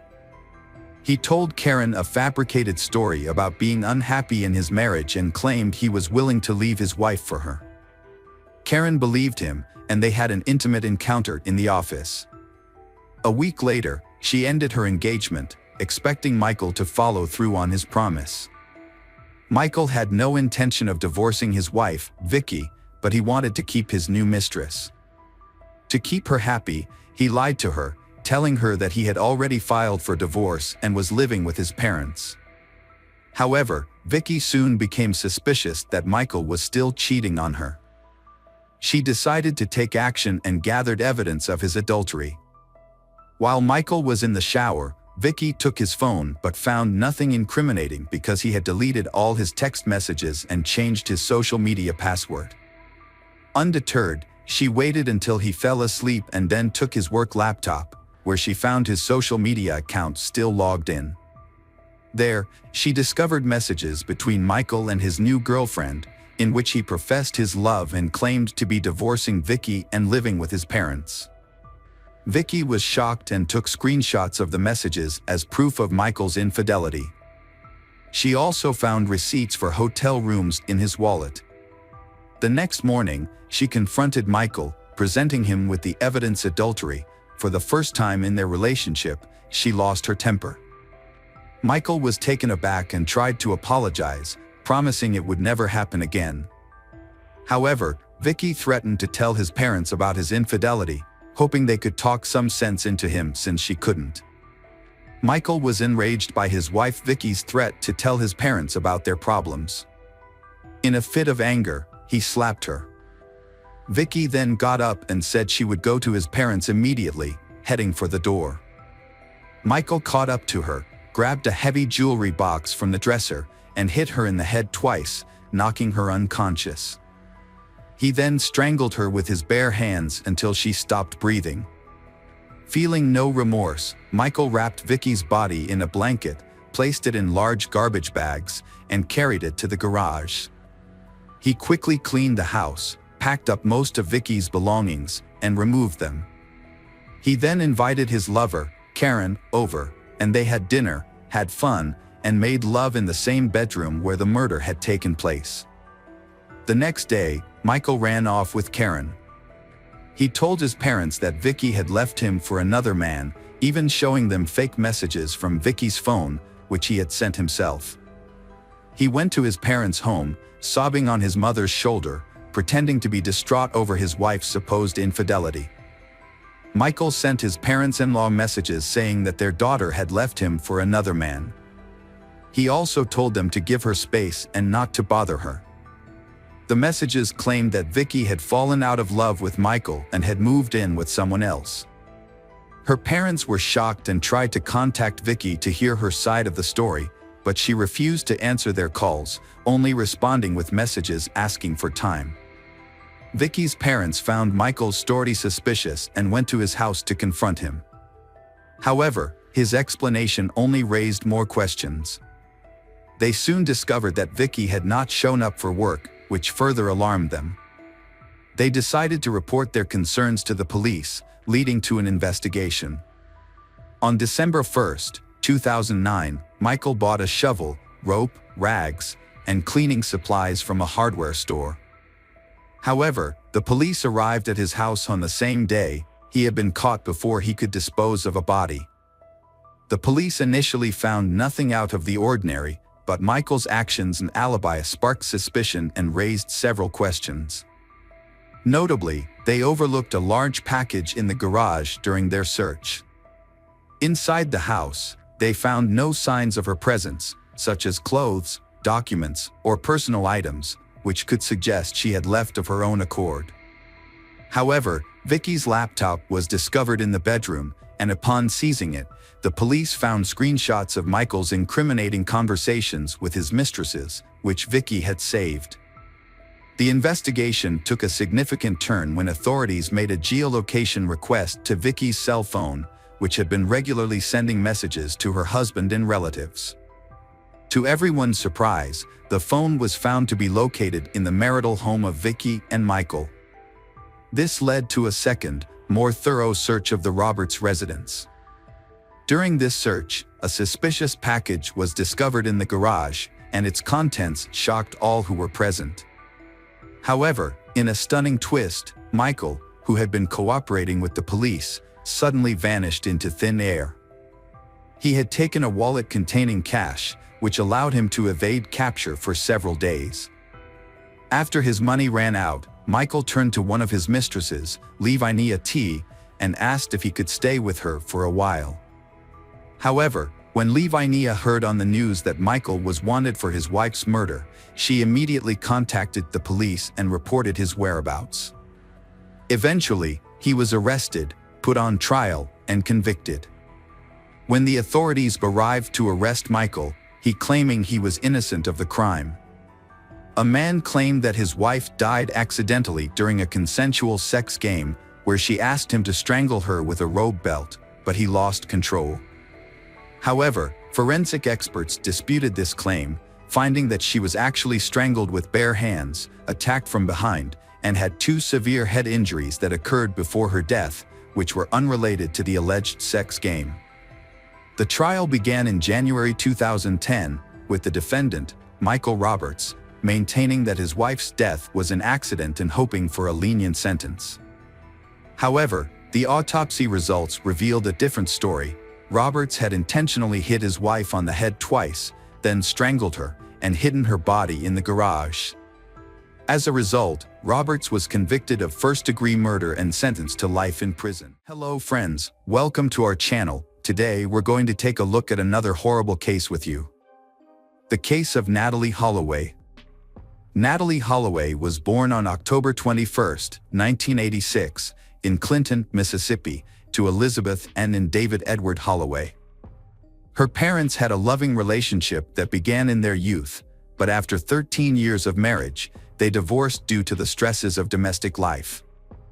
Following the divorce, Natalie and her brother Matthew lived with their mother, who continued to receive emotional and financial support from their father. In 2000, Elizabeth remarried to George Twitty, a businessman from Alabama, and the family moved to Mountain Brook. The transition was seamless, and Natalie and her brother remained close to their father, visiting him regularly during holidays. Natalie's upbringing was deeply influenced by her family's strong Christian values, which emphasized kindness, modesty, and community involvement. As a result, she developed into a compassionate and humble individual who prioritized her studies and extracurricular activities over social events. Despite her popularity, Natalie chose not to attend parties or go on dates, instead focusing on her goals and aspirations. She was an excellent student, a skilled dancer, and an active member of various clubs, with ambitions to pursue a career in medicine and secure a scholarship to a local university. On May 26, 2005, Natalie joined 123 other students and 7 chaperones on a trip to a beautiful Aruba island. The group of 18-year-olds stayed at the Holiday Inn and spent their time relaxing on the beach, swimming, and enjoying the local restaurants and entertainment. They made the most of their trip, dancing into the early hours of the morning. On the night of May 29th to 30th, Natalie was initially acting normally in socializing while sober. However, after consuming a drink given to her by Joran, her behavior changed, indicating that she may have been under the influence of a substance. The staff at Carlos and Charlie's bar had a positive opinion of Natalie, but viewed Joran unfavorably due to his history of poor behavior, gambling, and substance abuse. Joran had a reputation for renting hotel rooms with friends, where they would invite foreign women and secretly record their activities, later uploading the videos online. Natalie Holloway's disappearance began with a frantic phone call from her mother, Elizabeth Twitty. After failing to reach her daughter, Elizabeth contacted one of the trip's chaperones to report her concerns. Elizabeth's instincts told her something was wrong, as Natalie was a responsible and punctual person who always stayed in touch. When Natalie didn't return to the airport with the rest of the group on May 30th, Elizabeth's worst fears were confirmed. Her belongings, including her phone and passport, were still at the hotel, but Natalie was nowhere to be found. Elizabeth and her husband quickly flew to Aruba to search for their missing daughter. When Elizabeth arrived in Aruba, she discovered more about Natalie's disappearance than the police had. Unfortunately, the authorities didn't seem to be in a hurry to investigate and initially disregarded Elizabeth's concerns. This type of case isn't unusual in Aruba, and the police appeared to be taking it lightly. They implied that it was common for tourists to miss their flights or lose track of their group, and that Natalie was probably just having fun, drinking, or socializing with new people. Natalie's last known whereabouts were on May 30th at around 1:30 a.m., when she left a bar with a man named Van der Sloot. They got into a car with 2 other young men, and that's the last time she was seen. Natalie and her friends had been spending time at the notorious Carlos and Charlie's nightclub and casino.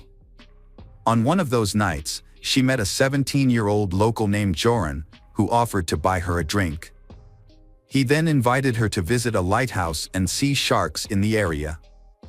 As they left the club, a silver Honda car driven by the Deepak Kalpoe brothers was waiting for them. Elizabeth contacted the police for a second time 4 hours later, and this time she shared some concerning information. As a result, the 3 individuals were detained. Van der Sloot initially claimed he didn't know Natalie, but eventually admitted he had left the bar with her. According to him, they spent some time driving around, stopped by the beach, and later dropped Natalie off near her hotel. Deepak Kalpoe brothers, 18, and the 21-year-old, confirmed Van der Sloot's story. It's worth noting that the 3 were questioned together by the police, an approach that seems questionable from a law enforcement perspective. Later on, they altered their statements multiple times. Despite his questionable behavior, Joran was never held accountable for his actions. None of the charges against him went to court. It was later discovered that Joran's father, Paulus van der Sloot, was a well-known lawyer who was seeking a judgeship. Apparently, corruption was prevalent in Aruba, allowing individuals like Joran to avoid accountability for their actions. As the investigation continued, David Holloway, Natalie's father, arrived in Aruba and joined the search efforts, which were led by his ex-wife and journalists. As public pressure mounted, it was discovered that the hotel's surveillance cameras did not capture the suspect's car, and there was no footage of Natalie entering the building on May 30th. This revelation contradicted the statements of Joran and the Kalpoe brothers, who were subsequently called in for questioning again. During this second round of questioning, one of the Kalpoe brothers unexpectedly changed his story, claiming that he had dropped Natalie off at a location before reaching the hotel, which was not covered by surveillance cameras. He also added that he had seen a figure in black approaching Natalie, who was later revealed to be one of the hotel's security guards. On June 5th, investigators took into custody the hotel's security staff who were working the night Natalie disappeared. 4 days later, on June 9th, detectives arrested 3 people, including 2 of the Kalpoe brothers, due to suspicious circumstances. While in jail, one of the security guards learned something important from the Kalpoe brothers. Satish admitted that he and his brother Deepak had lied to protect their friend Joran. In reality, they had left Joran alone with Natalie on the beach and had gone their separate ways. The security guards were released on June 13th. A few days later, on June 17th, police detained Steve Gregory Cruz, a DJ who had worked on yacht parties, because they suspected he might be involved in Natalie's disappearance. On June 22nd, Paulus van der Sloot, Joran's father, was questioned and detained by police, but he was released on June 26th along with Steve Cruz because there was not enough evidence. Joran later changed his story again, this time blaming the Kalpoe brothers for Natalie's disappearance. He claimed that he had said goodbye to Natalie near his home and that she had left with the brothers. However, his new story was not believable. The Kalpoe brothers' lawyer responded to Joran's accusations. After a short trial on July 4th, the Kalpoe brothers were released from custody. At the same time, Joran's time in custody was extended by 2 more months. Despite the growing evidence, the police seemed to be ignoring Joran's possible involvement in Natalie's disappearance. Joran van der Sloot was born on August 6, 1987, in Arnhem, Netherlands, to Paulus van der Sloot, a lawyer, and Anita van der Sloot-Hugen, an art teacher. He was one of 3 brothers in a large family that moved to Aruba in 1990. Joran grew up on the island, where he attended the International School of Aruba and excelled academically. He also developed a passion for sports, particularly soccer and tennis, and showed promise in these areas. Joran's family life was complicated. As a child, he was closer to his father, but his relationship with his mother was strained. Anita considered Joran dishonest and struggled to instill good values in him. She remembered him as a rebellious child who frequently ran away from home. As Joran entered adulthood, he began to associate with a questionable crowd and developed a taste for gambling. Despite this, he presented himself as confident and fearless to his friends, which initially impressed many people.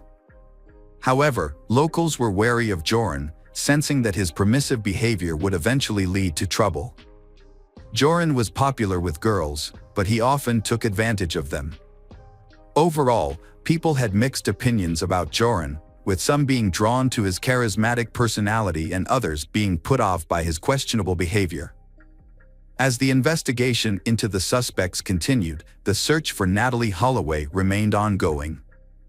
U.S. authorities assisted by closely monitoring the progress and providing significant financial support to aid in the search for the Natalie. Although the Aruban authorities were not pleased with the increased scrutiny, they accepted the funding. On August 26, the police detained the Kalpoe brothers and another young man, but this was unrelated to the case. The arrest was an attempt to intimidate them into talking. All 4 were released on bail on September 3, 2005, and a week and a half later, all restrictions were lifted. Joran van der Sloot spent about 3 months in custody. After his release, he reveled in the notoriety, giving interviews and appearing on TV shows. He claimed Natalie Holloway was flirtatious and offered intimacy, but he declined due to lack of contraception. When questioned about his credibility, Joran threw a glass at the interviewer, showcasing his impulsiveness and aggression. According to the recorder, Joran van der Sloot was confessing to witnessing Natalie Holloway's death on the beach in Aruba. He claimed they were intimate before she lost consciousness, and despite trying CPR, she died. Van der Sloot said he and a friend disposed of her body at sea. Despite the damning recording, Van der Sloot again avoided consequences, quickly denying his statement after it aired. In his 2007 book, The Case of Natalie Holloway, My Own Account, Van der Sloot maintained his innocence, apologizing to Natalie's family and providing his account of events, despite ceasing search efforts by authorities. In 2008, 2 new witnesses came forward in the case. One reported seeing Joran and his father on the beach near the Holiday Inn on May 30, 2005, around 4 a.m. Joran appeared disheveled and shirtless. The witness saw them arguing in a car before driving away. However, Paulus had an alibi for the night of Natalie's disappearance. Joran's former girlfriend also came forward, recalling a comment he made about easily disposing of a body. However, Joran was known for lying and exaggerating. Despite these developments, Joran and the Kalpoe brothers were detained and released multiple times. The Holloway family hired a private investigator, Tim Miller, who searched the landfill and discovered oversights by the island's police, including failure to interview Natalie's classmates or hotel room neighbors. Natalie's electronic room key was used several times on the night of her disappearance, and she left behind her rare and expensive mobile phone. A male DNA was found on her toothbrush. The investigation's flaws were exposed. After his father's death, Joran contacted the Holloway family, offering to reveal the truth about Natalie's disappearance for a $250,000 reward. He claimed he wanted to clear his conscience, but was actually blackmailing them. The Holloways, desperate for answers, paid Joran $25,000 to meet with their lawyer, John Kelly, in Aruba. Joran provided a new account of events, claiming Natalie resisted his sexual assault, struggled, and hit her head on a rock after he pushed her. He then buried her body in a building foundation. Elizabeth Twitty followed up on Joran's claims by contacting the police. However, verifying his story was simple, and it quickly became apparent that the house he pointed to had been built long before Natalie's disappearance. As a result, the police concluded that his testimony was insufficient to warrant an arrest. It was widely believed that Joran had fabricated another lie to obtain money, and after receiving the funds, he fled to Peru. In another case, on June 1, 2010, the body of 21-year-old Stephanie Tatiana Flores Ramirez was found in a hotel room in Lima, Peru. She had suffered severe injuries and died from a neck fracture. The case drew significant media attention due to the victim's father being a well-known businessman and former Formula One driver. Surveillance footage quickly identified the perpetrator. Surprisingly, the perpetrator was Joran van der Sloot. He was arrested and taken into custody. He claimed to have met Stephanie at the Atlantic City Casino on May 30th, where they played poker together. They then decided to continue their time in his hotel room, where they gambled at an online casino. Stephanie discovered disturbing information on Joran's laptop while he was in the bathroom. She learned that he was a suspect in the disappearance of Natalie Holloway, which frightened her and made her want to leave. However, Joran caught her and became enraged when he realized what she had found. He physically attacked her until he was certain she was dead. After the attack, Joran showered and left the scene, instructing the staff not to disturb Stephanie, falsely claiming she was sleeping. Her body was found 3 days later, on June 3rd. Joran was caught on June 4th while trying to flee to Chile and subsequently confessed to the crime. The news of the murder shocked the U.S., especially given that it occurred exactly 5 years after Natalie Holloway's disappearance.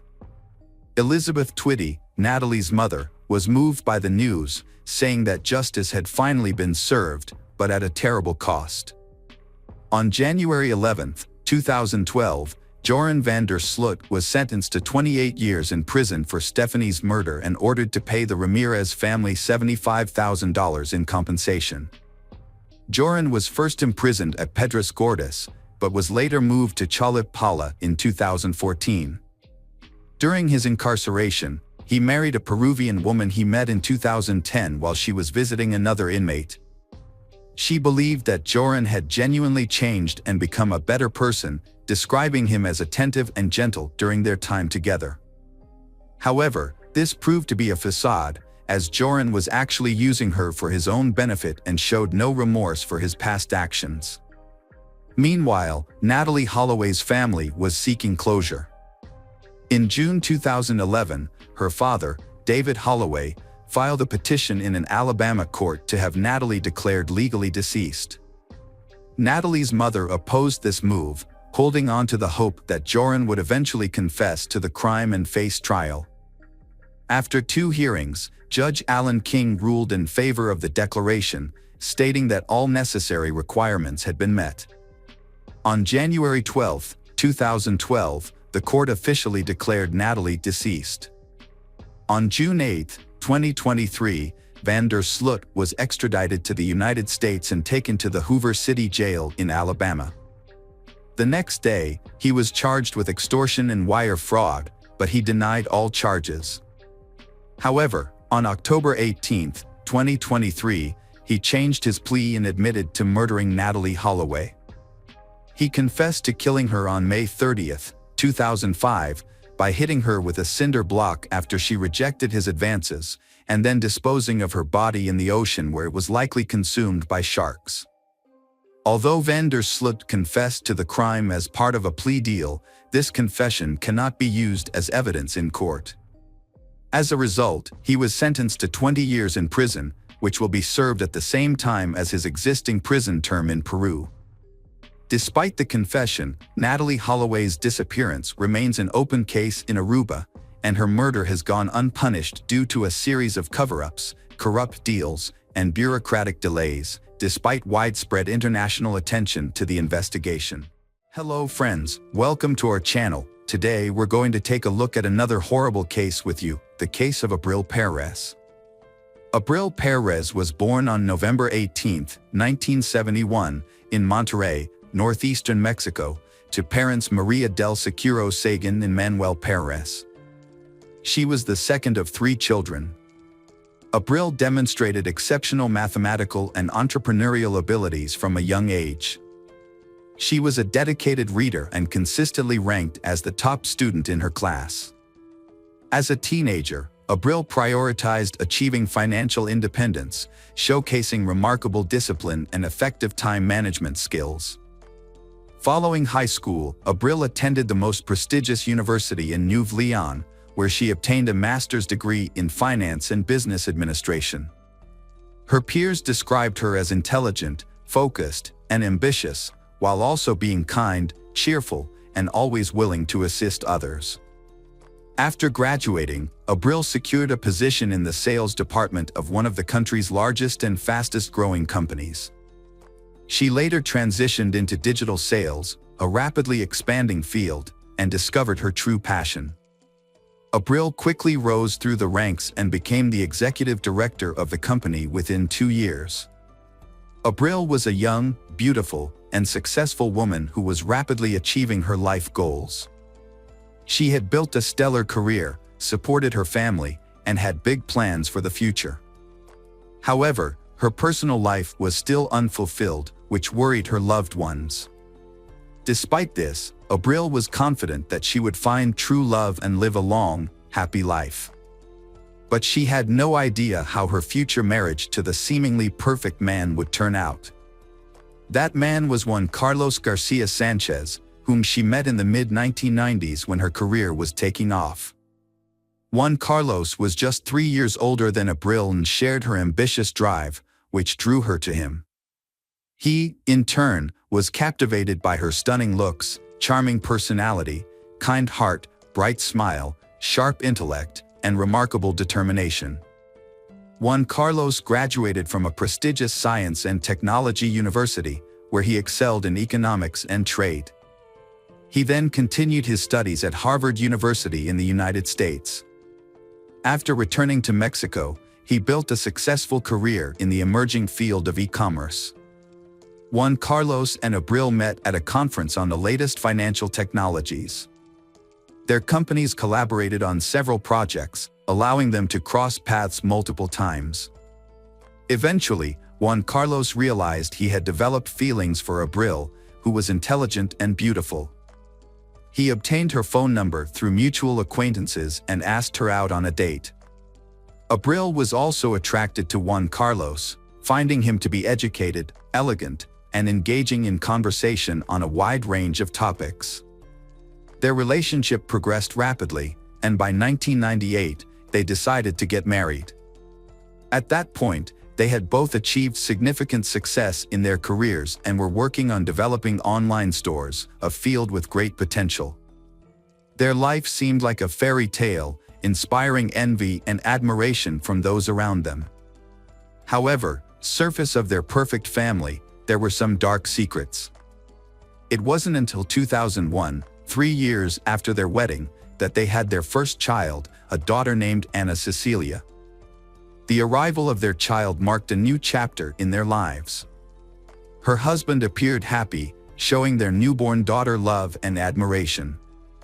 2 years later, Abril gave birth to a son, named Juan Carlos Jr., after his father. 2 more years passed, and the family had another child, a boy named Julio Andres. Despite having 3 young children, Abril hardly took any time off work and managed to balance parenting with career advancement. She made homemade meals, helped with schoolwork, took the children to sports activities, and aimed to be both a perfect mother and their best friend. Outwardly, the Perez-Sanchez family seemed perfect, wealthy, successful, with 3 lovely children, and everything they could want. However, their home life remained a secret, even from their closest relatives, for a long time. In the early years of their relationship, Juan Carlos revealed his true personality to Abril. He had a short temper, was aggressive, and had a tendency to be overly harsh, refusing to compromise and insisting that everything be done his way. Initially, Abril was in love and believed that as time passed, Juan Carlos's rough edges would smooth out. Their shared projects brought them together, and their collaboration led to significant accomplishments, including financial success. However, as the years went by, Juan Carlos's irritability grew, and verbal arguments escalated into physical confrontations. Following the birth of their first daughter, he made a brief effort to control his emotions, but this change was short-lived. A similar attempt was made after the birth of their eldest son, but by the time their 3rd child arrived, Juan Carlos no longer made any effort to be a good father or husband. Juan Carlos frequently directed his anger and frustration at Abril and disregarding her emotional well-being. He would insult and belittle her, the mother of his children, and seemed to feel better when she cried. He regularly physically harmed her, doing so in a way that left no visible marks, allowing her to hide the bruises with clothing or makeup. His goal was to maintain his reputation as a model family man, loving husband, and father. Abril kept quiet about the abuse for years, not even telling her sister and mother about the ongoing situation. She earned a good income and could have raised the children on her own, providing them with a good education and stable upbringing. However, her husband was wealthy and influential, and she knew he could use the courts to take the children away from her. Knowing Juan Carlos's true nature, Abril couldn't bear the thought of her children being left alone with him, as she considered him a monster capable of anything. When the family situation reached a boiling point, what was once considered an ideal household now raised suspicions that something was terribly wrong. Abril was not just subdued, but deeply distressed and visibly struggling. She had lost weight, slept poorly, and frequently had bruises on her face and body that were becoming harder to hide and explain. Despite this, Juan Carlos appeared calm and confident in public, pretending that everything was fine. He played the role of a loving and caring husband, interacting with Abril politely and affectionately. However, at home, he transformed into a menacing figure. Despite loved ones urging Abril to divorce him, she insisted that everything was fine and that she could handle the problems with her husband on her own. 2014 marked the peak of Juan Carlos' career when he became the head of a major trading company, making him one of the most influential people in his field. Following this promotion, his family relocated to Mexico City, settling into a large house in one of the capital's upscale neighborhoods. Their children began attending an elite private school. Abril had genuinely hoped that this change of environment would improve their relationship. However, contrary to her expectations, the abuse continued. Juan Carlos often persisted in physically and verbally abusing his wife in front of their children. He increasingly accused her of infidelity without any basis for his claims. Whenever she tried to defend herself, he would resort to physical violence, insisting he would find evidence of her supposed disloyalty. Juan Carlos monitored her phone and emails, forbade her from using social media, and when finding no evidence, he hired a private detective to follow her and photograph any men who came near her. For 4 years, she tried every possible way to save her marriage. Despite her efforts, her husband's behavior became increasingly unbearable, creating a never-ending nightmare for her. To outsiders, however, their union appeared happy and successful, even enviable, due to her husband's wealth, influence, and seemingly caring nature. In 2018, the Juan Carlos and Abril visited to the Abril's family. During this trip, Juan Carlos treated his wife poorly in front of her parents, who were deeply disturbed by what they saw. This incident marked a turning point for Abril, and she realized that she could no longer continue living this way. She informed her husband that she would file for divorce as soon as they returned to Mexico City. Hearing this, Juan Carlos became enraged, grabbed her throat, and squeezed it so tightly that she nearly lost consciousness. Fortunately, her mother, Maria del Soro, entered the room and raised the alarm, preventing a tragedy. When the family returned to their home in the capital, Abril prepared for divorce and moved from the marital bedroom to a small guest room. However, this did not keep her safe from her husband's abuse. On January 4th, while Abril was still asleep, her husband entered the room holding a baseball bat. He struck her hard on the head and was about to swing again. Half awake, Abril barely understood what was happening, but she managed to roll off the bed just in time, saving her own life. She began to scream, and the children ran into the room, having heard the noise. The youngest son shielded his mother with his body, while the eldest son took the bat away from his father. Together, they fled the house and headed to the hospital, as Abril needed medical attention. Doctors diagnosed Abril with a severe concussion and a deep laceration above her eyebrow that required stitches. After Abril and their sons left the house, Juan Carlos contacted his lawyer to discuss the situation and asked for help in resolving the marital conflict. However, Juan Carlos also posted on social media, accusing his wife of betraying him by being unfaithful and planning to leave him for another man, taking their children and attempting to claim all their jointly acquired assets. Additionally, Juan Carlos claimed that Abril had stolen all the money from their home safe and had injured him with a knife when he tried to stop her. He posted photos of a bloodied knife and brown stains on the floor as evidence. However, the blood on the floor actually belonged to Abril from her own injury, and the knife photo was taken from the internet. Despite the fabrication, Juan Carlos's friends believed his story and actively shared and reposted his account on their social media pages, calling for widespread attention to this supposedly egregious case. Juan Carlos's attempt to kill Abril prompted her to take swift action. From her hospital bed, she filed a police report against him, accusing him of trying to take her life. After her release from the hospital, Abril packed up her 2 young sons and left the family home. Her oldest child, who was attending college in a nearby city, also condemned his father's violent actions. While waiting for justice, she started providing online support and consultations to women who were going through similar experiences. She also planned to open a center that would offer psychological and legal help to victims of domestic violence who had been failed by the justice system.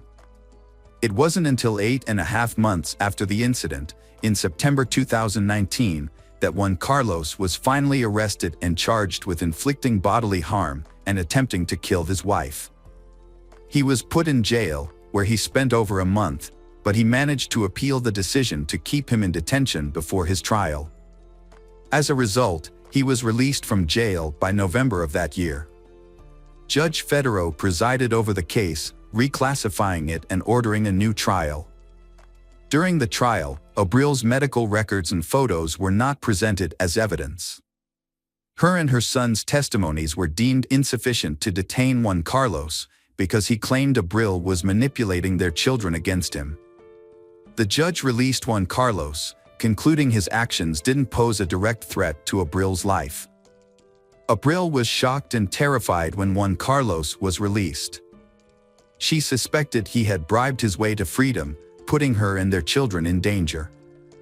She wrote to the judge, expressing her fear, but it had no immediate effect.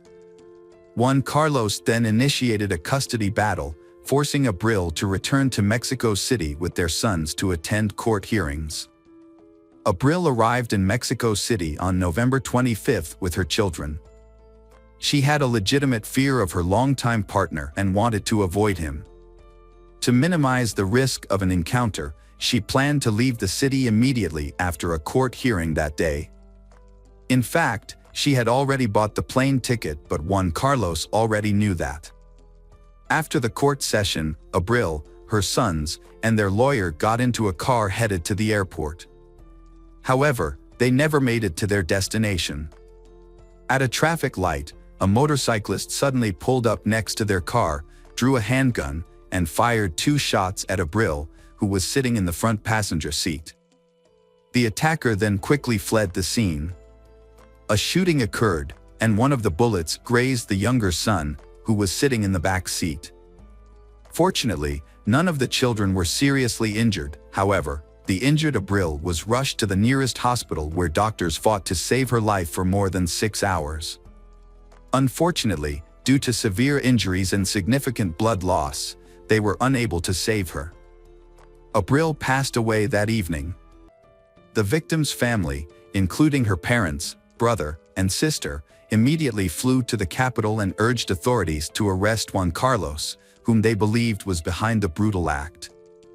However, law enforcement had a different perspective, stating that without identifying the shooter, it was difficult to determine the motive behind the attack. They also noted that they could not confirm with certainty that the shooting was ordered by Juan Carlos. The tragic case of murder sparked widespread outrage and public debate. Abril's family successfully drew attention to the case, highlighting numerous instances where men had attempted to kill women but escaped punishment. In response to the public outcry, the Mexican General Prosecutor's Office launched a new investigation into the suspect, Juan Carlos Sanchez, and also examined the actions of the judges who had previously released him. The judges who had released Juan Carlos could face consequences for their role in the Abril death if his guilt was proven. Juan Carlos took to social media to demand justice for his former wife's murder. However, his daughter, Ana Cecilia, accused him of cruelty and shared photos of her mother's hospitalization after Juan Carlos had attacked her with a bat, contradicting her father's claims that he would never harm her mother. Despite the media attention surrounding the case, he was initially allowed to remain free during the investigation. However, he was required to check in with the police weekly and was placed under a restraining order. When he failed to appear at the scheduled time, a warrant was issued for his arrest for violating the order. As expected, Juan Carlos could not be found, and it was later discovered that he had used his wealth and connections to quickly leave the country and enter the United States. Mexican authorities contacted Interpol, reporting Juan Carlos as a fugitive accused of a serious crime, and he was subsequently declared wanted worldwide. Meanwhile, efforts were underway to locate criminals in Abril's assassination. Surveillance footage from street cameras revealed that the motorcyclist who committed the crime was not alone. Two vehicles were seen following the car carrying Abril. The motorcyclist appeared to be in constant communication with the occupants of these vehicles, receiving directions and instructions. After several months of investigation, some of the participants were identified, and on March 5, 2020, 2 suspects were arrested in connection with the case. To everyone's surprise, the suspects did not resist arrest and quickly began cooperating with authorities, hoping to receive lighter sentences. It was confirmed that Juan Carlos was the mastermind behind the crime, and he had paid a significant amount of money to individuals who were directly involved in the crime. The first to be caught were the driver of one of the getaway cars and the motorcyclist who fired the fatal shots. It was discovered that while Juan Carlos was in prison, he had hired 2 experienced criminals to act as his personal bodyguards. One of these bodyguards was released from prison a week before Juan Carlos, and the other was released several days after him. After being released from prison, Juan Carlos reconnected with his accomplices and asked them to recruit trustworthy individuals to help carry out the murder of a person in exchange for a large sum of money. Once all participants were in place, Juan Carlos provided detailed instructions about the intended victim's travel schedule and mode of transportation. However, luring his former wife to Mexico City proved to be a challenge. Juan Carlos used coercion, threatening to take their children unless she attended a court appearance. Despite attending the court date, his ex-wife intended to return to Monterrey on the same day, which Juan Carlos knew about through his sources. 3 more individuals involved in the conspiracy were arrested in late October 2020. Initially, they were taken into custody on suspicion of distributing controlled substances, but further investigation at the police station revealed their potential connection to the high-profile crime. The arrested individuals were part of a major drug trafficking gang led by Balto, who had previously served time with Juan Carlos and offered him protection. In exchange for a significant reward, Balto agreed to help Juan Carlos eliminate his ex-wife. A few weeks later, in November 2020, Maldonado, an individual involved in the case, was also arrested. During his testimony, he confirmed that Juan Carlos had sought out reliable individuals to kill his ex-wife and that he had agreed to assist in exchange for a substantial reward. The investigation confirmed that Juan Carlos was the mastermind behind the crime. His earlier attack on Abril with a stick was reclassified as an attempted murder. As a result, the court issued an arrest warrant for Juan Carlos on charges of femicide. However, his location remained unknown. By spring 2021, the remaining suspects involved in the murder of Abril were apprehended. One of them was already serving time for a separate crime. The searches also led to the discovery of the gun used to kill Abril. In total, 9 individuals linked to the same criminal organization were detained, with 7 of them directly involved in the pursuit and shooting of Abril. More than 4 years after the Abril murder, the mastermind behind the crime, Juan Carlos Garcia Sanchez, is still on the run and his location is unknown. Meanwhile, the man who fired the fatal shot has been convicted and sentenced to 52 years in prison. 2 accomplices who participated in the car chase and coordinated with the shooter have each been sentenced to 50 years. Hello friends, welcome to our channel. Today we're going to take a look at another horrible case with you. The case of Marcos Matsunaga. Marcos Matsunaga was a successful Brazilian entrepreneur who inherited a family business that became one of the largest food product companies in the country. The company, Yoki, was founded by his grandfather, Yashizo Cardano, who immigrated to Brazil and started a small flour milling business in the mid-20th century. Over time, the company grew and transformed into a global brand with a wide range of products. Marcos was born into a wealthy family and was accustomed to getting everything he wanted from a young age. Marcos didn't have to start from scratch to build his business, as he inherited the family food company from his grandfather and father. As the CEO, Marcos had the opportunity to become the first billionaire in his family, a goal he pursued for most of his life. However, this ambition was not meant to be fulfilled. Those who knew Marcos personally described him as a skilled and successful businessman who not only preserved but also significantly increased the family's wealth, boosting profits. However, he was also known for being difficult to work with, having a strong personality, and being controlling towards those around him. Marcos was not handsome, he was obese since childhood. He had to wear glasses due to vision problems, short stature, and somewhat clumsy.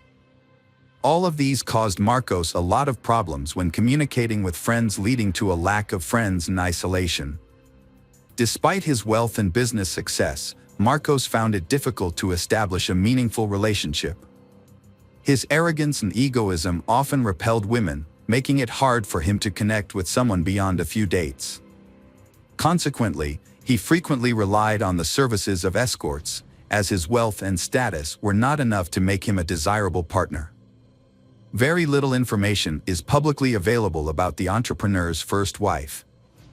What is known is that their marriage was not based on romance or passion, but rather necessity and family pressure. The marriage endured for several years, although both spouses soon came to regret their decision to start a family. Initially, the young wife tried to accommodate her husband's complicated personality, hoping they would eventually form a supportive and loving partnership. However, her expectations were unfulfilled, and they gradually grew further apart. The businessman primarily sought companionship on websites where women offered intimate services in exchange for money. Elise was one of these women, a call girl with profiles on multiple platforms. He came across her profile, a gorgeous blonde with a great figure, and began booking her services regularly, paying her handsomely for their time together. Elise was 6 years younger than him. She grew up in a poor and troubled home in a crime-ridden part of the city. Her family life was unstable, she never knew her father, her mother struggled with addiction, and her mother's partners often had similar issues. As a result, Eliza's childhood was marked by hardship and unhappiness. She was frequently beaten, harassed, and abused by her mother's partners from a young age. As soon as she finished school, Elise left home and never looked back. She pursued a career in nursing, landing a job at a hospice after completing her training. However, she soon realized that caring for terminally ill patients was not her true calling. Elise formed strong bonds with her patients. A few years later, Elise decided to pursue higher education and switch careers. She chose law, which she saw as a promising field that would open doors to new opportunities. After lengthy preparation, she scored well enough on the entrance exams to gain admission. However, she struggled to pay tuition fees with her limited income as a nurse. Since Elise had no family support, having cut off ties with her relatives after leaving home, she had to fend for herself. To make money, she decided to take advantage of her appearance. She registered on a website that provided intimate services, where she was helped to create an attractive profile. Soon, wealthy customers began to notice Eliza's beauty. Elise worked as an escort to finance her studies and support herself. Once she completed her education and secured a job in her field, she planned to leave the sex work industry. That's when she met Marcos, a regular client who showered her with gifts and openly met with her. Unbeknownst to Elise, their relationship would take a dramatic turn. Marcos, a wealthy married man, would eventually leave his wife for Elise, transforming her rags-to-riches story into a real-life fairy tale. Marcos completely lost himself over Elise, but it's unclear whether Elise actively pursued him or not. After about 6 months, Marcos realized he didn't just want to date Elise, but to be with her long-term. Without hesitation, he filed for divorce from his first wife and began introducing Elise as his fiancée to everyone. Marcos, as a businessman, preferred to keep the true nature of their relationship and Eliza's occupation private. So, they came up with a cover story, claiming they met by chance at a cafe. They stuck to this story, even with Marcos's closest relatives and friends, who remained none the wiser. When Eliza joined the Matsunaga family, she didn't exactly receive a warm welcome. Her in-laws suspected that she had used her charm to win over Marcos, an older, wealthy, but not particularly attractive man. They believed she was now pretending to ignore his abrasive personality in order to secure her new status. Despite their reservations, no one strongly opposed Marcos's decision to divorce his first wife and marry Eliza. A lavish, traditional wedding was planned, complete with a white wedding dress, numerous guests, and a multi-tiered cake. Afterwards, Marcos moved his new wife into his grand, luxurious mansion, where she became the lady of the house. Matsunaga was a well-known collector of luxury items, particularly expensive wines and rare weapons. His house featured a large wine cellar, where bottles were meticulously organized by year and country of origin. Additionally, the house had a secret room dedicated to his collection of firearms and edged weapons, which were proudly displayed on the walls from floor to ceiling. Marcos took great pride in his extensive collections and was always on the lookout for new additions. His home was a treasure trove of antiques, luxury items, and modern art, which were displayed throughout the house, often in a way that was more cluttered than curated. Soon after the wedding, they decided that they were ready to have an heir, but despite all their efforts, Eliza did not get pregnant naturally. Then they decided to resort to the procedure of in vitro fertilization, but even here, success awaited them far from immediately. However, when their daughter was finally born, their joy knew no bounds. They devoted themselves to raising their child, making plans for her future, and as she grew older, the family began to travel the world, immersing themselves in different cultures and traditions. Their daughter was a beloved and pampered child, raised with love, care, and every luxury imaginable. When Eliza entered his life, she surprised him by showing a willingness to learn about hunting. Together, they visited shooting ranges, where she became proficient in handling firearms. Eventually, they ventured into the woods to hunt wild animals. Eliza approached hunting as a competitive challenge, unfazed by the act of taking animal lives. Marcos appreciated her mindset and enjoyed watching her skillfully wield her weapons and stalk prey. Marcos taught Eliza various outdoor skills, including how to skin and carve wild animals such as boars, deer, and other forest creatures. Together, they would dissect the animals using large knives, cleavers, and axes to separate the body parts. Unconventionally, the family did not keep traditional pets like cats or dogs. Instead, they kept poisonous snakes in specially designed terrariums that mimicked their natural habitats. This was a long-held dream of Marcos, who had a passion for snakes, but his first wife had never approved of the idea of having a terrarium in their home. Eliza had successfully adopted Marcos's unusual hobbies, which had grown on Eliza. In the spring of 2012, Marcos was on the verge of making a significant deal that would take his wealth and career to a new level, potentially making him a billionaire. He was in active negotiations with several partners to sell the family business and invest the substantial proceeds in a new and profitable venture. On May 19, 2012, the day before a billion-dollar deal was set to close, entrepreneur Marcos vanished without warning. His wife, Eliza, didn't report him missing until the next day because she thought he was at work. According to Eliza, Marcos had a meeting scheduled for the evening that was expected to run late into the night. He had packed some belongings and told her he would likely spend the night at the office before heading straight to the deal the next morning. When Marcos failed to return home and stopped answering his phone the next day, Eliza grew concerned and reported him missing. The police quickly discovered that the entrepreneur had missed an evening meeting and a crucial morning meeting that he couldn't afford to skip. This led to immediate speculation that the millionaire had been kidnapped, and it was likely that his family would receive ransom demands in the coming hours. However, 24 hours passed, followed by another day, with no ransom demands received. As a result, hopes of finding Marcos alive began to dwindle. Meanwhile, investigators were actively questioning the businessman's relatives, friends, and business partners to identify potential enemies and determine who could benefit from his disappearance or the disruption of the impending deal. Despite a thorough investigation, no one has found anyone who would have wanted to kill Marcos. He was a capable and forward-thinking businessman who made strategic decisions that often benefited everyone involved. Days later, Elise visited her in-laws with her daughter and revealed a secret she had been too afraid to share with the police. With tears in her eyes, she explained that her husband had been having an affair with a woman named Natasha Villalima and had made no effort to hide it. Although the situation had led to several heated arguments and threats of divorce, Marcos had eventually promised to end the affair in order to save their family.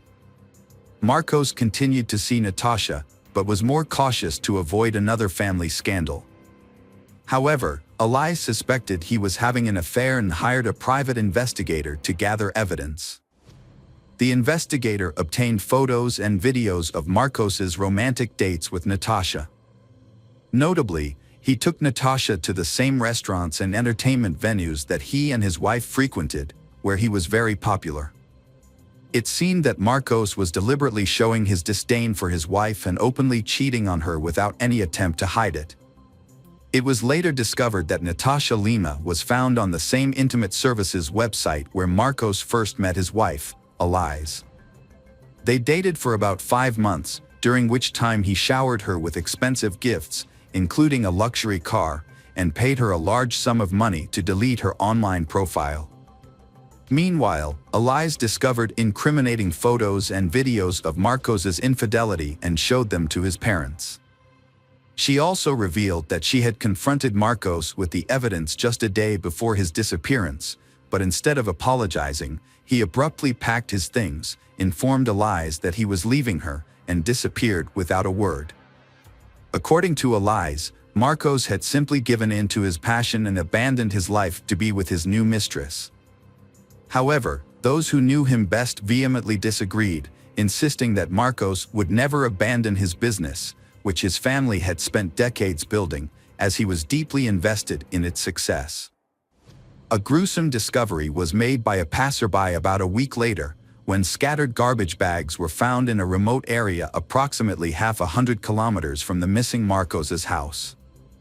Upon examination of the bags, police discovered human remains which were identified as Marcos Matsuniga, a person for whom an extensive national search was ongoing. Forensic examination concluded the victim had died as a result of a shot to the head before the perpetrator cut and packaged his dismembered remains.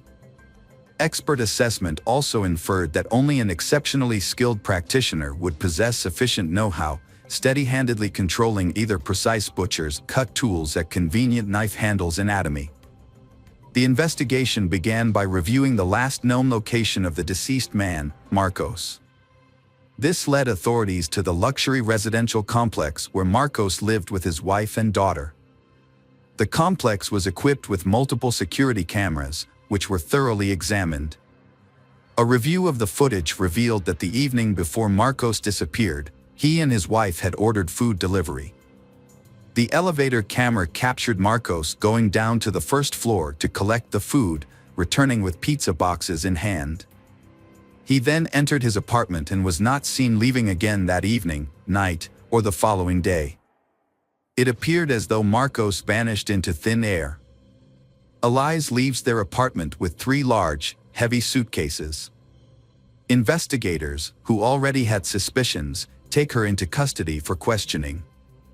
At first, she denies any involvement in her husband's disappearance, sticking to her initial claim that he left her for another woman. However, when shown footage of her moving the suitcases, she breaks down and confesses. According to her, their marriage had been troubled for some time, and her husband had become increasingly abusive. Marcos would constantly humiliate her, criticize her for her past work as an escort, and claimed that she was a bad mother to their daughter. Marcos exerted total control over his wife Eliza, not even allowing her to make friends. When she once mentioned divorce, Marcos threatened to leave her with nothing, take their child, and prevent her from seeing him. On the evening of the incident, Eliza showed Marcos pictures from a detective, which depicted him with his mistress. Instead of remorse, Marcos became enraged and slapped Eliza. She claims that everything after that was a blur. The next thing Eliza remembers is holding a gun, which she used to shoot her husband. Upon realizing what had happened, she decided to dispose of the body to make it seem like Marcos had vanished. Eliza drew upon her experience as a nurse and knowledge of human anatomy to do so. Additionally, Marcos had previously taught her how to skin and dismember animal carcasses, and they had the necessary tools at home. After Eliza killed her husband, she dismembered and bagged his body while their young daughter slept in the next room. It was later discovered that the evidence of her husband's infidelity, which included photos and videos, was only received by Eliza on May 20th, after she had already murdered him. This evidence was provided by a private detective. Eliza then used this evidence to deceive her husband's parents, telling them that he had abandoned her for his mistress. The investigation also found Natasha Lima, who testified in court that Marcos had wanted a divorce but was afraid of Eliza due to her alleged mental instability and capability for violent behavior. Natasha last saw her lover the day before he disappeared. He was unhappy about the constant family scandals and planned to start a new life in Florida after selling the company. However, his wife Eliza was not part of these plans. He intended to divorce her and forget her completely. A shocking twist was the discovery of blood in the lungs of the deceased Marcos. This suggested that Marcos was still alive when Eliza decapitated him, indicating he had struggled to breathe. This contradicted Eliza's claim that he died instantly from a gunshot wound. Further examination by the pathologist revealed that the bullet had entered Marcos's head at an unusual angle. It seemed he was caught off guard, sitting or lying down when shot, and didn't try to defend himself. Eliza Matsunaga's claim that her husband attacked her and she defended herself was disputed by multiple witnesses at her trial. They testified that Marcos had a difficult personality and often spoke harshly, but he never physically harmed anyone. As a result, the court believed Eliza fabricated the story and found her guilty of premeditated murder with cruelty and attempting to conceal the crime. She received a 20-year prison sentence, which many considered too lenient. Her in-laws now care for their daughter. Welcome back, detectives. Let's dive into another horrible case, the case of Patrick de la Cerda. Patrick de la Cerda was born in June 1992 in Miami, Florida, a city known for its picturesque metropolitan area. His father, Max Dira, was a native of Spain, while his mother, Patricia Ranza, was born and raised in France before moving to the United States in the 1980s, where she met and married Max. Patrick grew up in a warm family environment where he was surrounded by love, care, and mutual respect. He was a kind, intelligent, and sociable person who excelled in school and had a large circle of friends. From a young age, Patrick was very close to his parents, who prioritized his education and well-being, providing him with every opportunity to grow into a capable and responsible individual. Patrick's father was a dedicated and skilled professional in the construction industry. Although the family was not wealthy, they were considered well off by the standards of the big city. After completing high school, Patrick decided to follow in his father's footsteps and pursue a degree in construction. However, during his time at university, his parents made the difficult decision to divorce after nearly 25 years of marriage. The divorce of Patrick's parents was a quiet and peaceful one, with no scandals or disputes over property. After the separation, his mother moved to Deltona, a small town on the east coast of the state, where she eventually remarried. Patrick, on the other hand, chose to stay with his father in Miami, where they worked together in the construction industry and were highly respected. Despite the divorce, the family remained very close, and all members maintained a friendly relationship with one another. The family continued to stay in touch, regularly calling and communicating with each other. They were always willing to lend a helping hand when needed. Patrick often visited his mother in Deltona and shared with her details of his life, including his relationships and romantic interests. With his French and Spanish heritage, Patrick had grown up to be a charming and attractive young man, which helped him win over women at a relatively young age. Patrick grew up in a family that valued strong relationships, so he never sought casual flings. Instead, he dreams of finding lasting love, living peacefully, and building a lifelong family with someone special. He created a profile on a popular dating website at the suggestion of a friend, but he didn't have high hopes of actually meeting his soul mate on the dating website.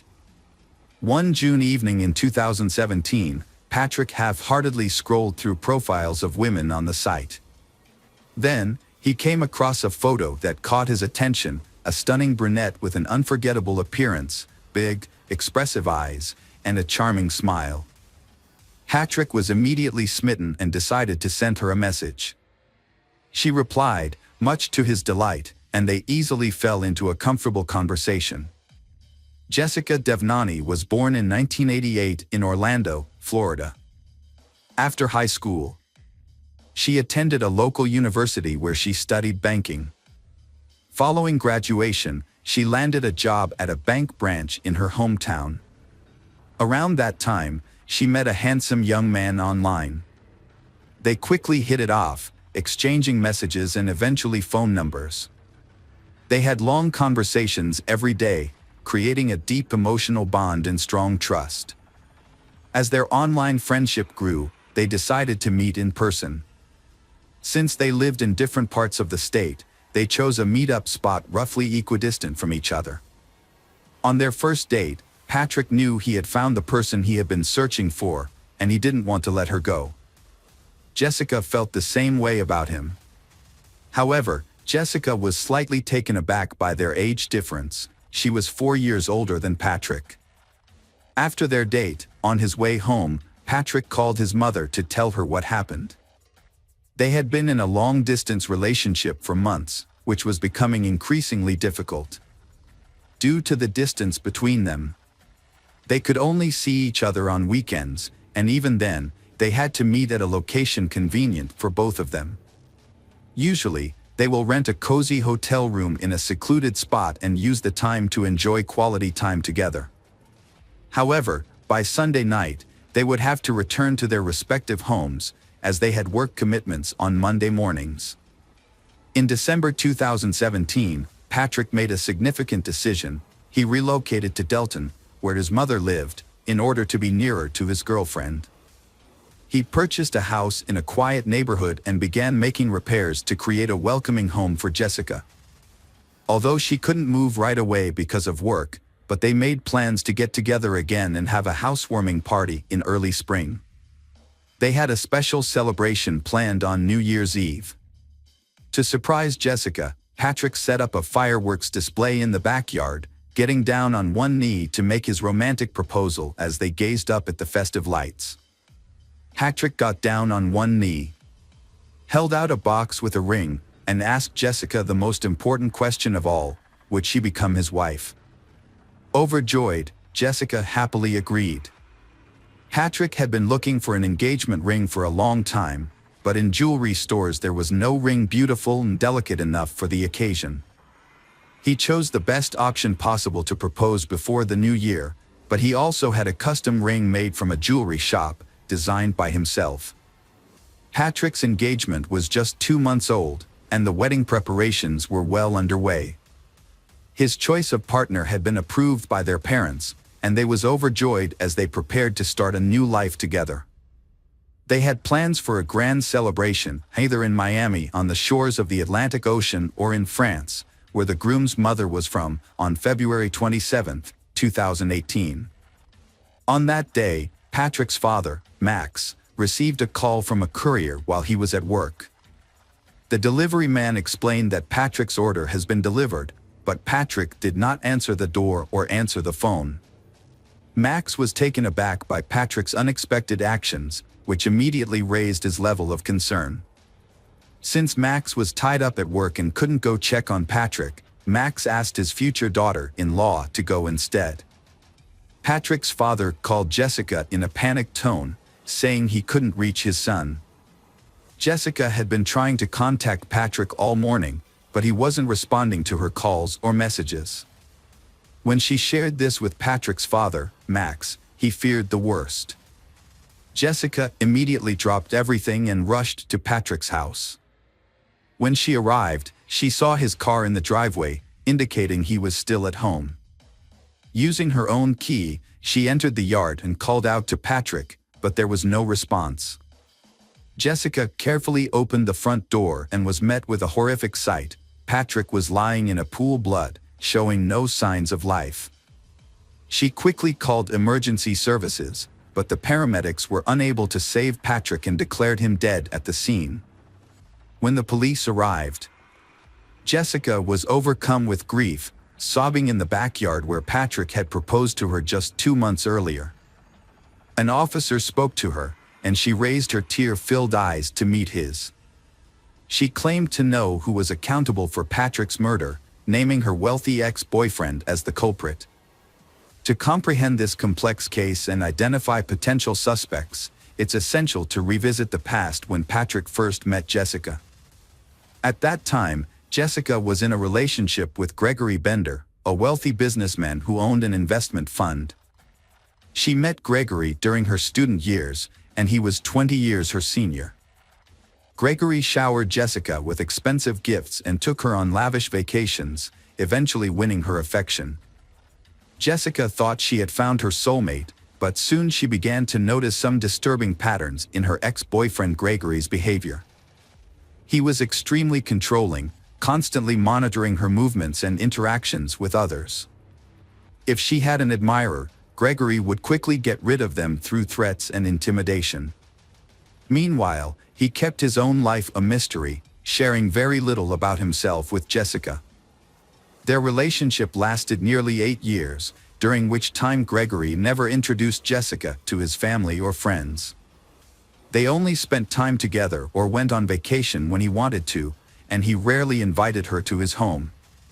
Gregory claimed he was too busy, but Jessica longed for a normal family life and children. However, every time she brought it up, Gregory would say it wasn't the right time. When Jessica tried to end the relationship, Gregory proposed to her with a ring, and she accepted. However, nothing changed. They still lived apart and only saw each other when Gregory wanted to. One day, Gregory was in a car accident and ended up in the hospital.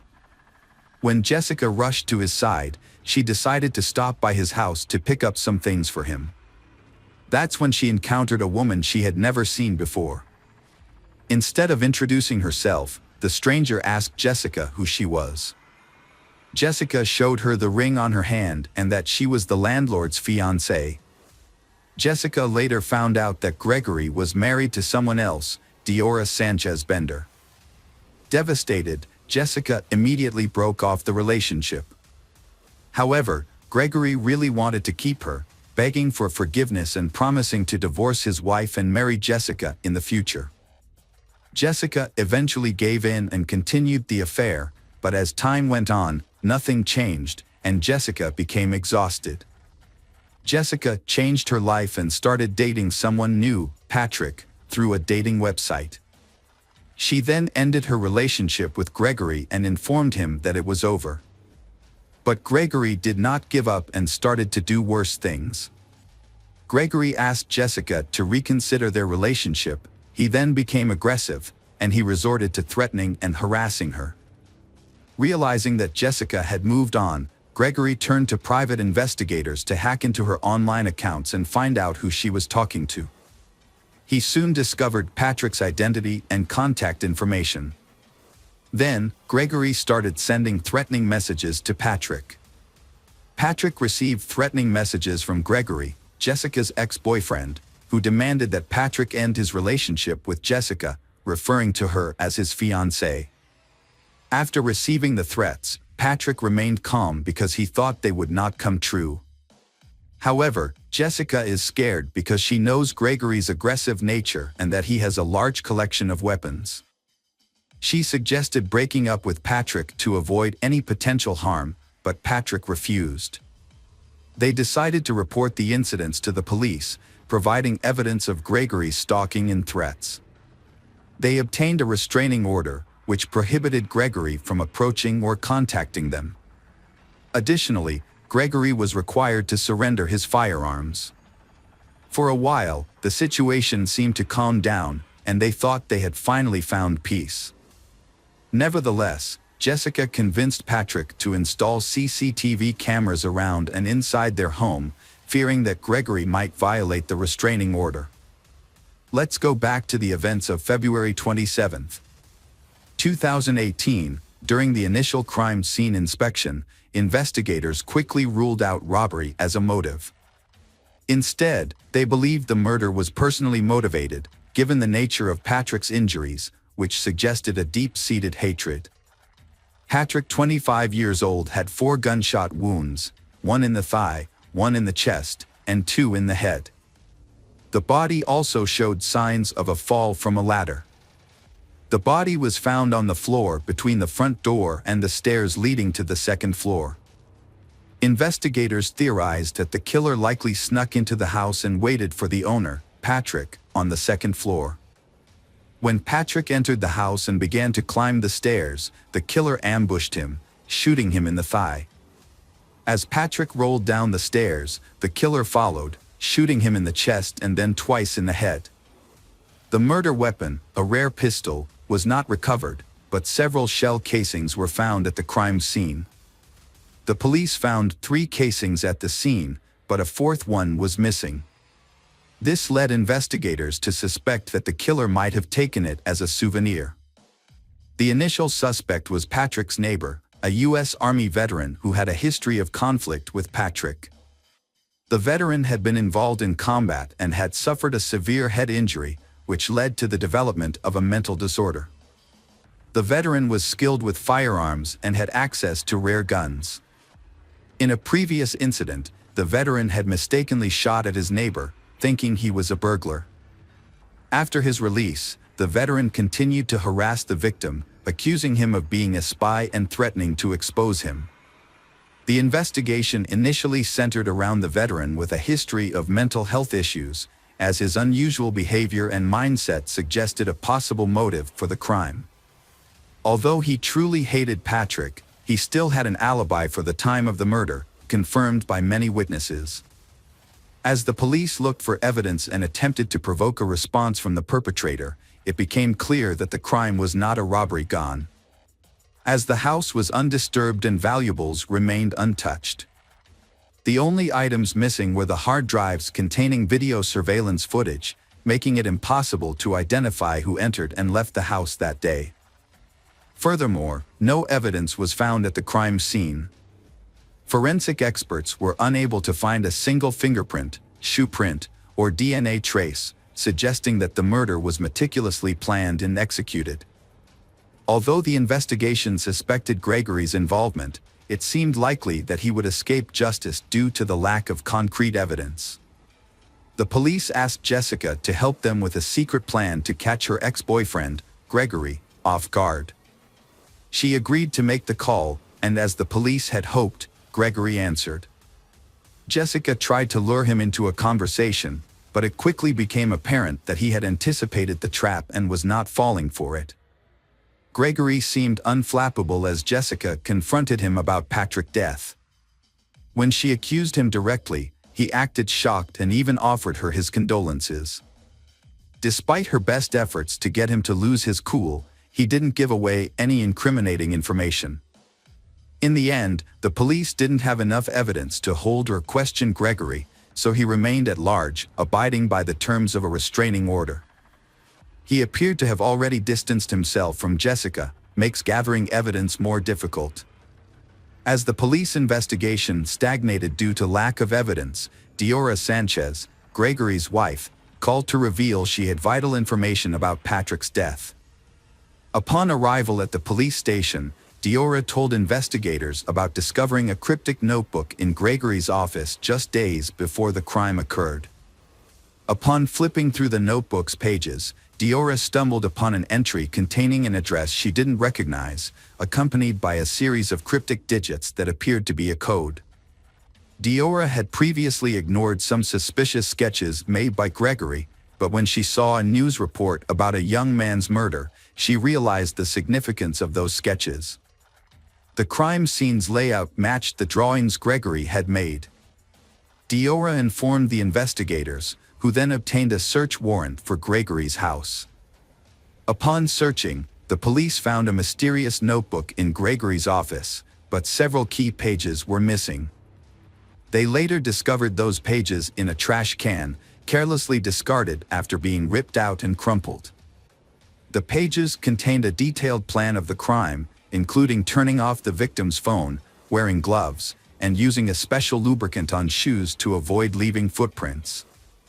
The records also revealed that Gregory had been stalking the victim, Patrick, and knew his daily routine, including the time he returned home.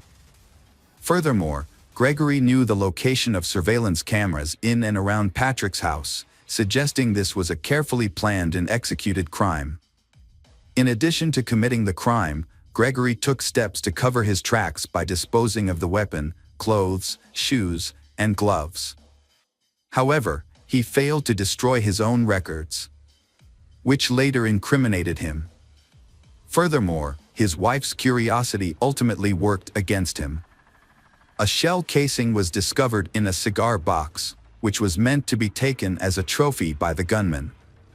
Forensic analysis confirmed that the casing matched the one found at the crime scene. The trial of Gregory posed a challenge due to the lack of direct evidence. Although the accumulated evidence was sufficient to arrest him, it was largely circumstantial. Since the crime weapon was never recovered, there was no definitive proof that Gregory was at the victim's house on the day of the crime. Moreover, there were no eyewitnesses to testify against him. The trial, which began in May 2021, more than 3 years after the crime, was heavily influenced by the skilled lawyers Gregory hired. He appeared confident and seemed to believe he would evade punishment. A crucial witness, Jessica, provided detailed testimony about her long-term relationship with Gregory, including his marital status, her attempts to break up with him, and the subsequent harassment and threats he made against her and Patrick. Jessica presented evidence of her conversations with Gregory, including screenshots of their conversations and their phone records. However, Gregory's lawyers countered by blaming Jessica, claiming that she was responsible for Gregory's behavior. They claimed that Jessica had started a new relationship with Patrick while still involved with Gregory, and that she had hurt his self-esteem. The defense downplayed the significance of the written plans for the murder, describing them as mere fantasies of a hurt man seeking revenge on his rival. They argued that Gregory never acted on these plans and therefore did not leave any evidence at the crime scene. Additionally, the lawyers claimed that the search of Gregory's home was conducted illegally and with procedural errors, suggesting that the shell casing found there could have been planted. The crime weapon was never found, and Jessica's identification of the gun model was uncertain. She had previously seen a similar gun in her boyfriend's collection, but she wasn't familiar with firearms and could have been mistaken. The defendant's ex-wife, Diora Sanchez, was called to testify. During her testimony, the defendant, Gregory, unexpectedly professed his love for Diora. This declaration seemed to affect Diora, and her testimony became unclear. Diora claimed to have forgotten some details and ultimately stated that she doubted Gregory's capability for murder, given their long history together. Despite the defense's efforts to challenge the search of Gregory's home and the lack of direct evidence, the jury found him guilty of first-degree murder after hours of deliberation. Gregory was given a life sentence with no possibility of parole. As the judge read out the sentence, the defendant fixed Jessica with an intense stare, not blinking once. His glare made her feel nauseous. Jessica sat next to Patrick's mother and suddenly burst into uncontrollable sobs, finding it hard to breathe. Despite multiple attempts by Gregory's lawyers to appeal the verdict, all their efforts were unsuccessful. The case attracted public attention, with many outraged that a wealthy businessman had brutally murdered a working-class man and attempted to escape justice. Patrick's story was widely reported in the press, and Gregory remains in prison to this day. Jessica Dira said she is grateful that justice has been served. And Patrick's memory will always live on in her.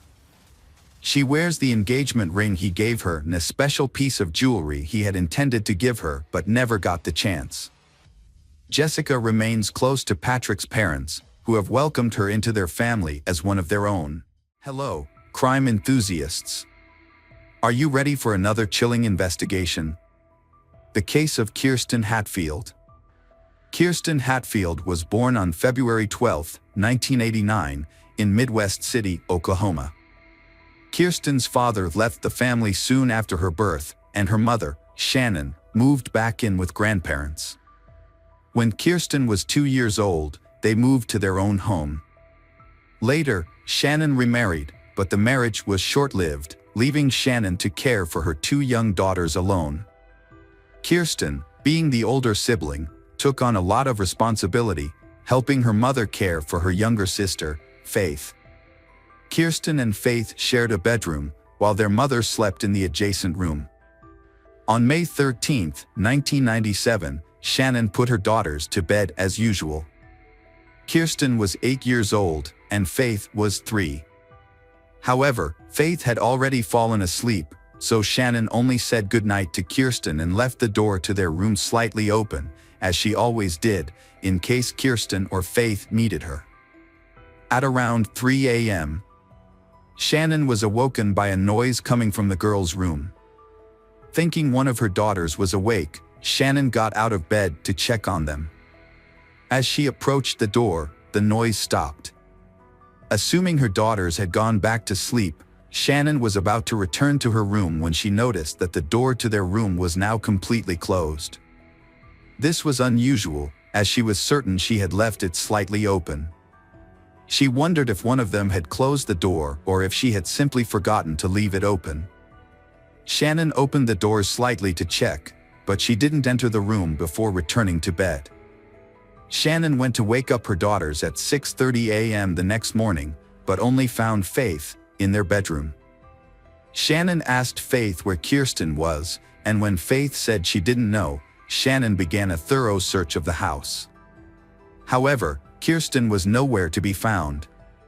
Shannon then checked outside the house and contacted the parents of Kirsten's friends to see if she had come to their house. But no one had seen her. Shannon's search efforts led her to call her father, who lived nearby, to see if Kirsten had gone to his house or not. Unfortunately, he hadn't seen her either. At this point, Shannon realized Kirsten was missing, and her father advised her to call the police. When the police arrived, they initially thought Kirsten might be hiding in the house or had simply wandered off for a walk, given the town's low crime rate. However, upon inspecting Kirsten's room, they found the window slightly open with a few drops of blood on the frame. This raised their suspicions that something more serious had occurred. Further investigation led them to discover a piece of children's underwear stained with blood on the ground outside the window. After confirming with Shannon that the underwear belonged to Kirsten, the police realized they were likely dealing with a kidnapping. More officers were called to the scene to assist with the investigation, which marked the beginning of a more extensive search for Kirsten. The police investigation into Kirsten's disappearance began with a search of the area around the house. During this search, the police spoke with Kirsten's mother, who reported hearing a noise at 3 a.m. and now realized that it may have been the sound of her daughter being taken. Despite the search, nothing suspicious was found, and the police began canvassing the neighborhood, speaking with all the residents. Unfortunately, none of the neighbors reported seeing or hearing anything unusual on the night of the abduction. However, one neighbor did mention being woken up by a barking dog around 3 a.m., which coincided with the time of the abduction. With no solid leads, investigators turned to a child psychologist to interview Faith, who was only 3 years old. Despite her young age, Faith was able to share what she had witnessed, but her statement was limited to a single phrase: "A bad person came and took my sister." This confirmed that Kirsten had not left the house voluntarily, but unfortunately, it did not provide any further information about the perpetrator or Kirsten's whereabouts. Detectives had to restart the investigation practically from scratch. Their initial suspicion leaned towards someone who knew Kirsten well, as it seemed unlikely that a stranger could abduct her from her own room without a sound. Working on this theory, police discovered that Kirsten's mother, Shannon, had a history of drug-related problems. The detectives considered the possibility that the abduction might be related to this. Perhaps the mother owed money to some people in the criminal underworld, and they decided to take her daughter as payment. The police did not rule out the mother willingly handing over her daughter. This would explain why the abduction happened almost silently. The investigation into Kirsten's disappearance continued, with detectives initially speaking to Shannon, her mother. Shannon denied any involvement, claiming to have been clean from substance abuse for some time and insisting she would never harm her daughter. Although detectives were not convinced of Shannon's innocence, they could not find any evidence to prove her involvement. The police then turned to the public for help, using the media to ask for any information that might be relevant to the case. In response, they received hundreds of calls, but most of the calls were fruitless. However, one clue provided a promising lead. A woman reported her boyfriend's suspicious behavior, including aggressive outbursts and a disturbing threat he made during an argument. The police investigated the man and discovered that he knew Shannon's brother, which meant Kirsten might have known him too. Additionally, the man had a history of drug use and assault, and he had previously been familiar with the Hatfield family home. Despite this, the investigation ultimately found that the man had a solid alibi for the time Kirsten went missing. Multiple witnesses confirmed that he was at a bar until around 4 a.m. on the night of the disappearance, making it impossible for him to have abducted Kirsten. Detectives pursued multiple leads, but each one led to a dead end. As time passed, the hope of finding Kirsten alive began to fade. Kirsten's mother, Shannon, refused to give up. She took matters into her own hands, determined to find her daughter.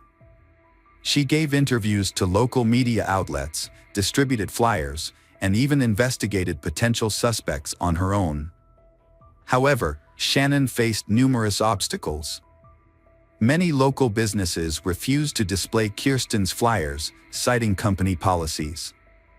She also attempted to meet with the state governor, but was unsuccessful. Shannon established a volunteer center to help find Kirsten.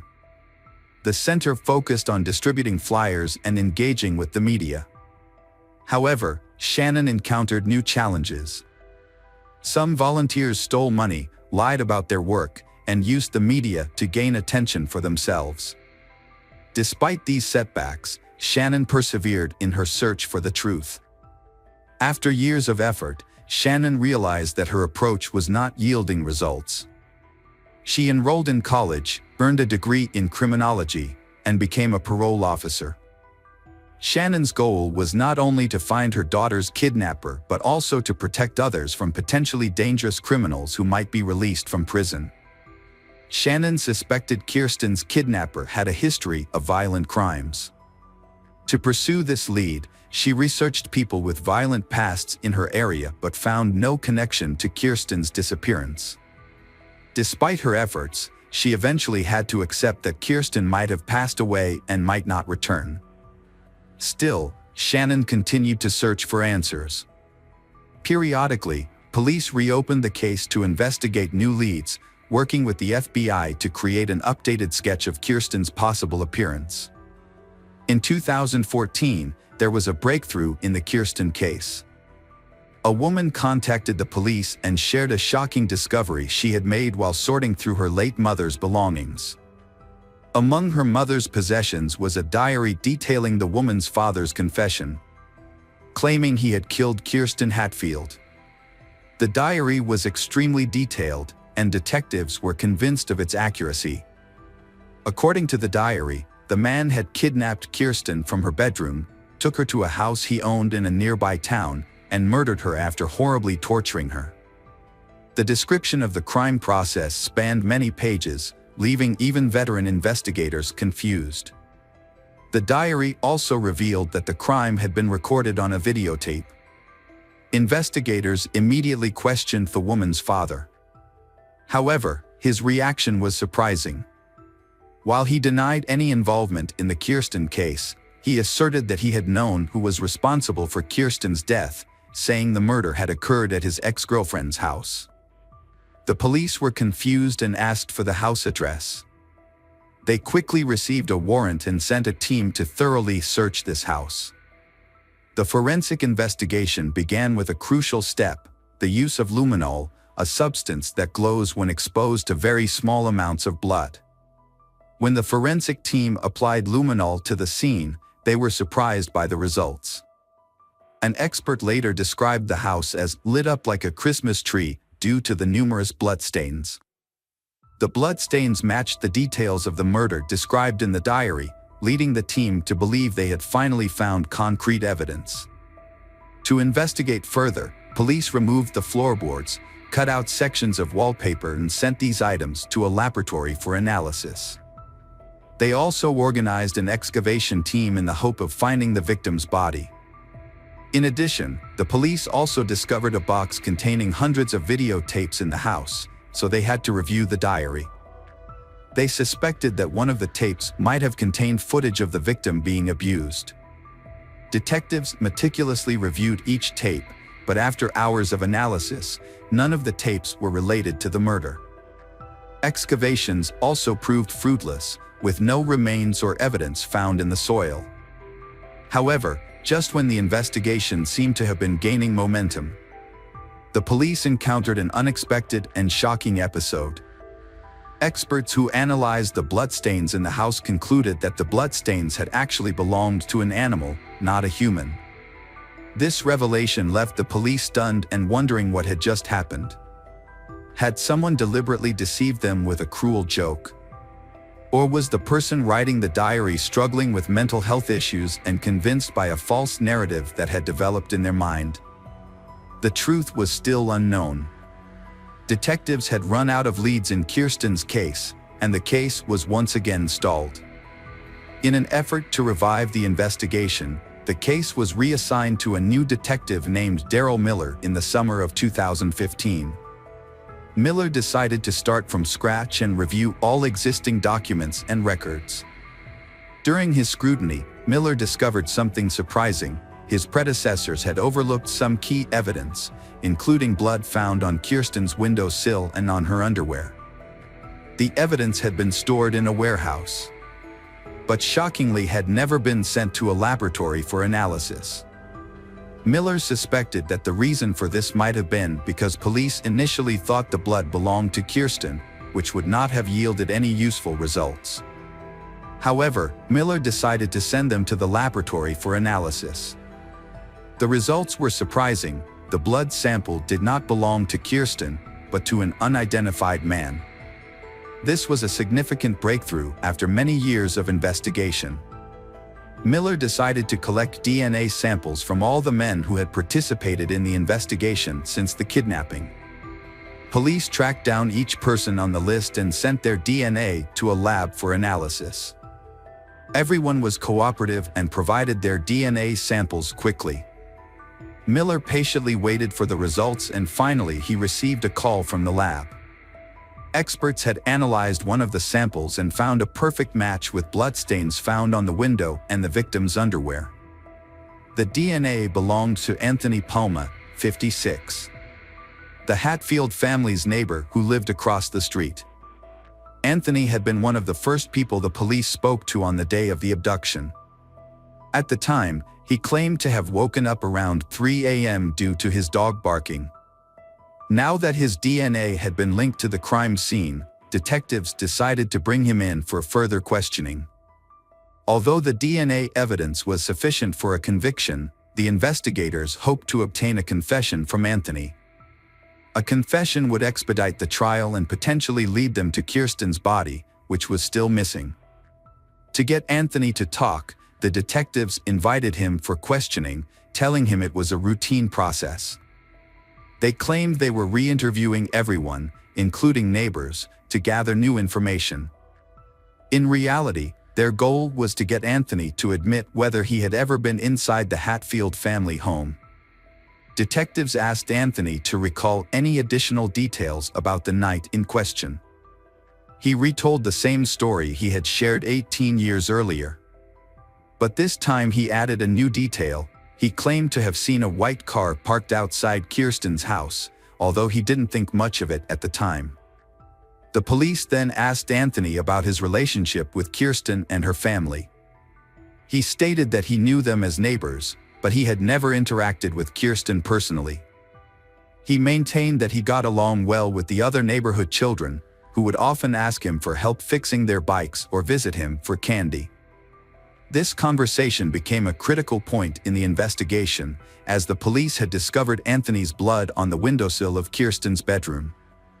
When they asked if he had ever entered the house, Anthony claimed he had not.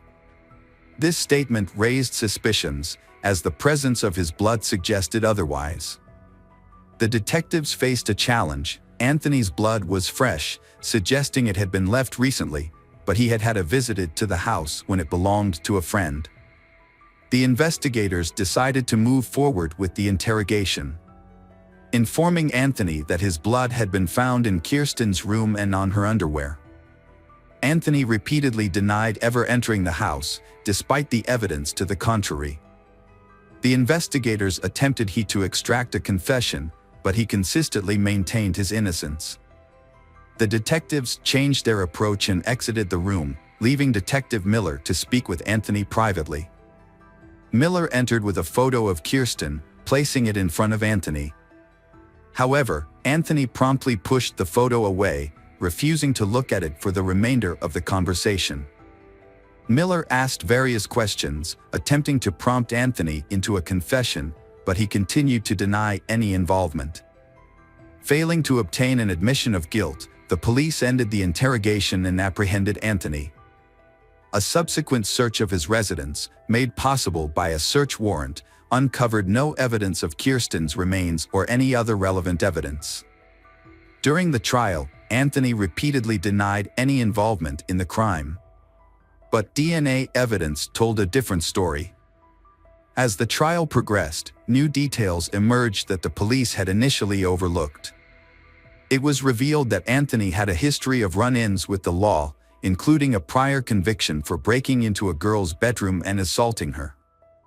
He had also been imprisoned in the 1980s for a violent attack involving a weapon. Anthony's past convictions signaled his dangerousness, yet were overlooked in 1997.